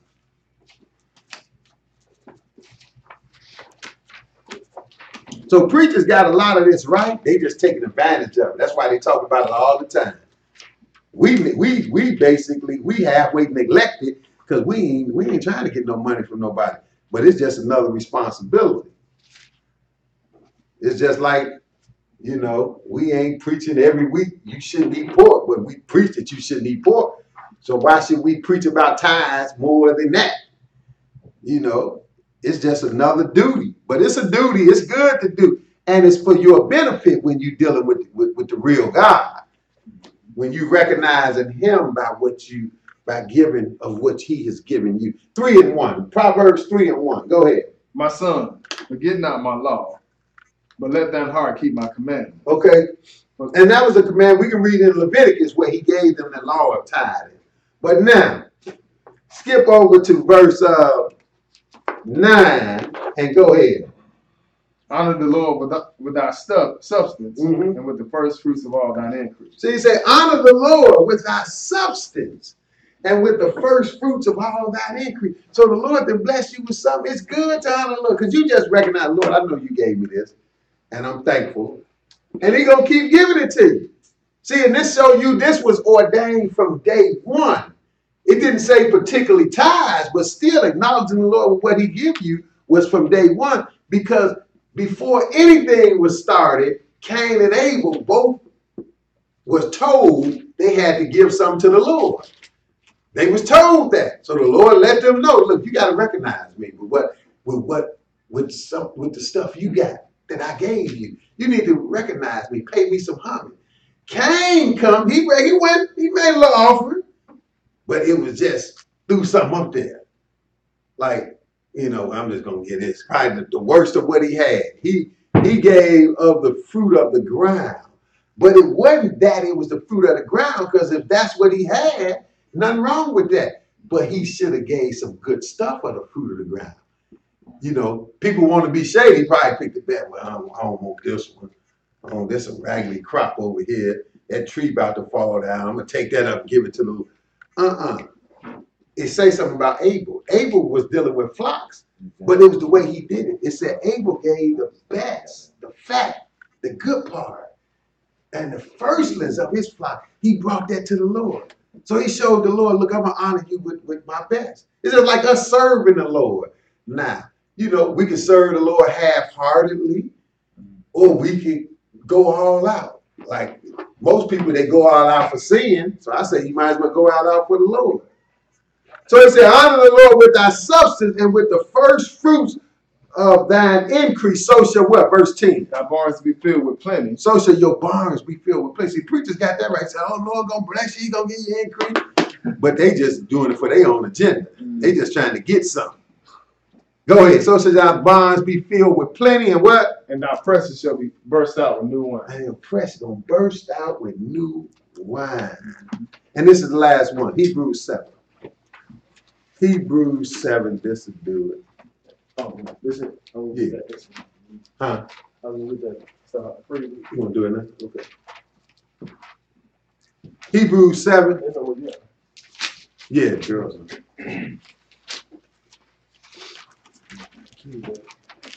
Yep. See, this is going to tell you about this Melchizedek, that he was deeper than it looked like. It's going to tell you. And we know Jesus didn't start with Mary. He was Jesus back there talking to Moses at the Red Sea. Led him through. He was the one. Go ahead, verse 7 and 1. Go ahead. For this Melchizedek, king of Salem, priest of the Most High God, who met Abraham returning from the slaughter of the kings and blessed him, to whom also Abraham gave a tenth part of all. Now, the guy don't need nothing. See, this is what it's about. It's not like God need anything from us. So it's us showing God some homage. He don't need nothing for us, so don't make no mistake about that. He don't need nothing. Melchizedek is an immortal individual. But it showed respect. Abraham showed him some respect because he knew who he was. He said, to whom Abraham gave a tenth part of. Now it didn't say a tenth in Genesis. It said he gave him tithes. It didn't say a tenth in Genesis 14. It said he gave him tithes of all. But tithes is a tenth. Then somebody said, well, you don't have to give money now. It never was money. It's whatever you got. Matter of fact, when they talk about taking the feast and going to the feast, it said whatever you got, you can turn it into, sell it and turn it into money and go there. And you operated on that with tithes. So it don't matter. People try to get slick because they, if you don't want to pay tithes, we ain't making nobody pay tithes. We ain't standing up and say, well, did you pay your tithes? Where your tithes at? We ain't making no. So I don't know why people got to go through, try to act like it's wrong. No, it's in the Bible. Ain't nothing wrong with it. But if somebody don't want to pay it, that's between them and the Lord. We ain't watching what you give. Let me see your income tax, brother. Let me check out. Some preachers doing that now. They doing it. But he said, to whom Abraham gave a tenth part of all. Go ahead. First being by interpretation king of righteousness, and after that also king of Salem, which is king of peace. See, king of peace. This a heavy dude right here, because this Jesus before he became a man. This him already. King of righteousness. After that also king of Salem, which is what? King of peace. Isn't he the prince of peace? How many we got? How many king of peace do we have? He the one. What else about him? Without father. He ain't got no father. Without mother. He didn't have no mother. Go ahead. Without descent. And without descent. Some people say, well, that was just because he came from the other side of the flood. All they make up stuff. Look, when you get it without descent, that erase that. Without father, without mother, without descent, having what? Having neither beginning of days nor end of life, but made like unto the Son of God, abideth a priest continually. Now, see why I say made like to the Son of God? Because there wasn't even no Son of God back in Abraham's day. So this was the Son of God before the Son of God showed up. That's all it is. Go ahead. Now consider how great this man was, unto whom even the patriarch Abraham gave the tenth of the spoils. He gave him a tenth of the spoils. Go ahead. And verily, they that are of the sons of Levi, who receive the office of the priesthood, have a commandment to take tithes of the people. See, they got a commandment to take tithes of the people, the sons of Levi. So, but that's why some Israelites say, well, tithes no room because you can't give to the Levites. But Abraham didn't give to a Levite. But no Levites in existence did. So that shows you that's a weak argument to say that they done away because of Levi. Because it didn't start with Levi. It's been around. So, but verily, yeah, they that are the sons of Levi who received the office of the priesthood have a commandment to take tithes of the people according to the law. That is what? Of their brethren, though they come out of the loins of Abraham. But he whose descent is not counted from them received tithes of Abraham and blessed him that had the promises. So it's showing you how better Melchizedek priesthood was over Levi, because Levi got the commandment to receive tithes, and they descendants of Abraham, but Abraham paid tithes into a higher order when he paid them to Melchizedek. But go ahead, read a little more. And without all contradiction, the less is blessed of the better. So Melchizedek was better than Abraham because he blessed Abraham, and the less is blessed of the better. So it's trying to show you how great Melchizedek was. Go ahead. And here men that died received tithes. And here men that died received tithes. With Levi he's referring to. But go ahead. But there he receiveth them, of whom it is witnessed that he liveth. See, let's know this guy was Jesus before he came, because he's still alive. He ain't never gonna die. He got no end of days, no beginning of days, no end of life. Go ahead. And as I may say so, and as I may so say, Levi also, who received tithes, paid tithes in Abraham. See, so Levi, who later started getting tithes, well, he paid him some tithes when he was, by way of Abraham, because he come out of Abraham. Go ahead. For he was yet in the loins of his father when Melchizedek met him. That's right. So tithes is good. It's showing the Lord that you recognize he blessed you, and it's a way to give back. So that's why we we got a lesson to deal with it. We don't deal with it that often, but we got a lesson to deal with it, just like everything else. Hope everybody got some understanding in Jesus' name. And with that said, we will stand and face Jerusalem and close out.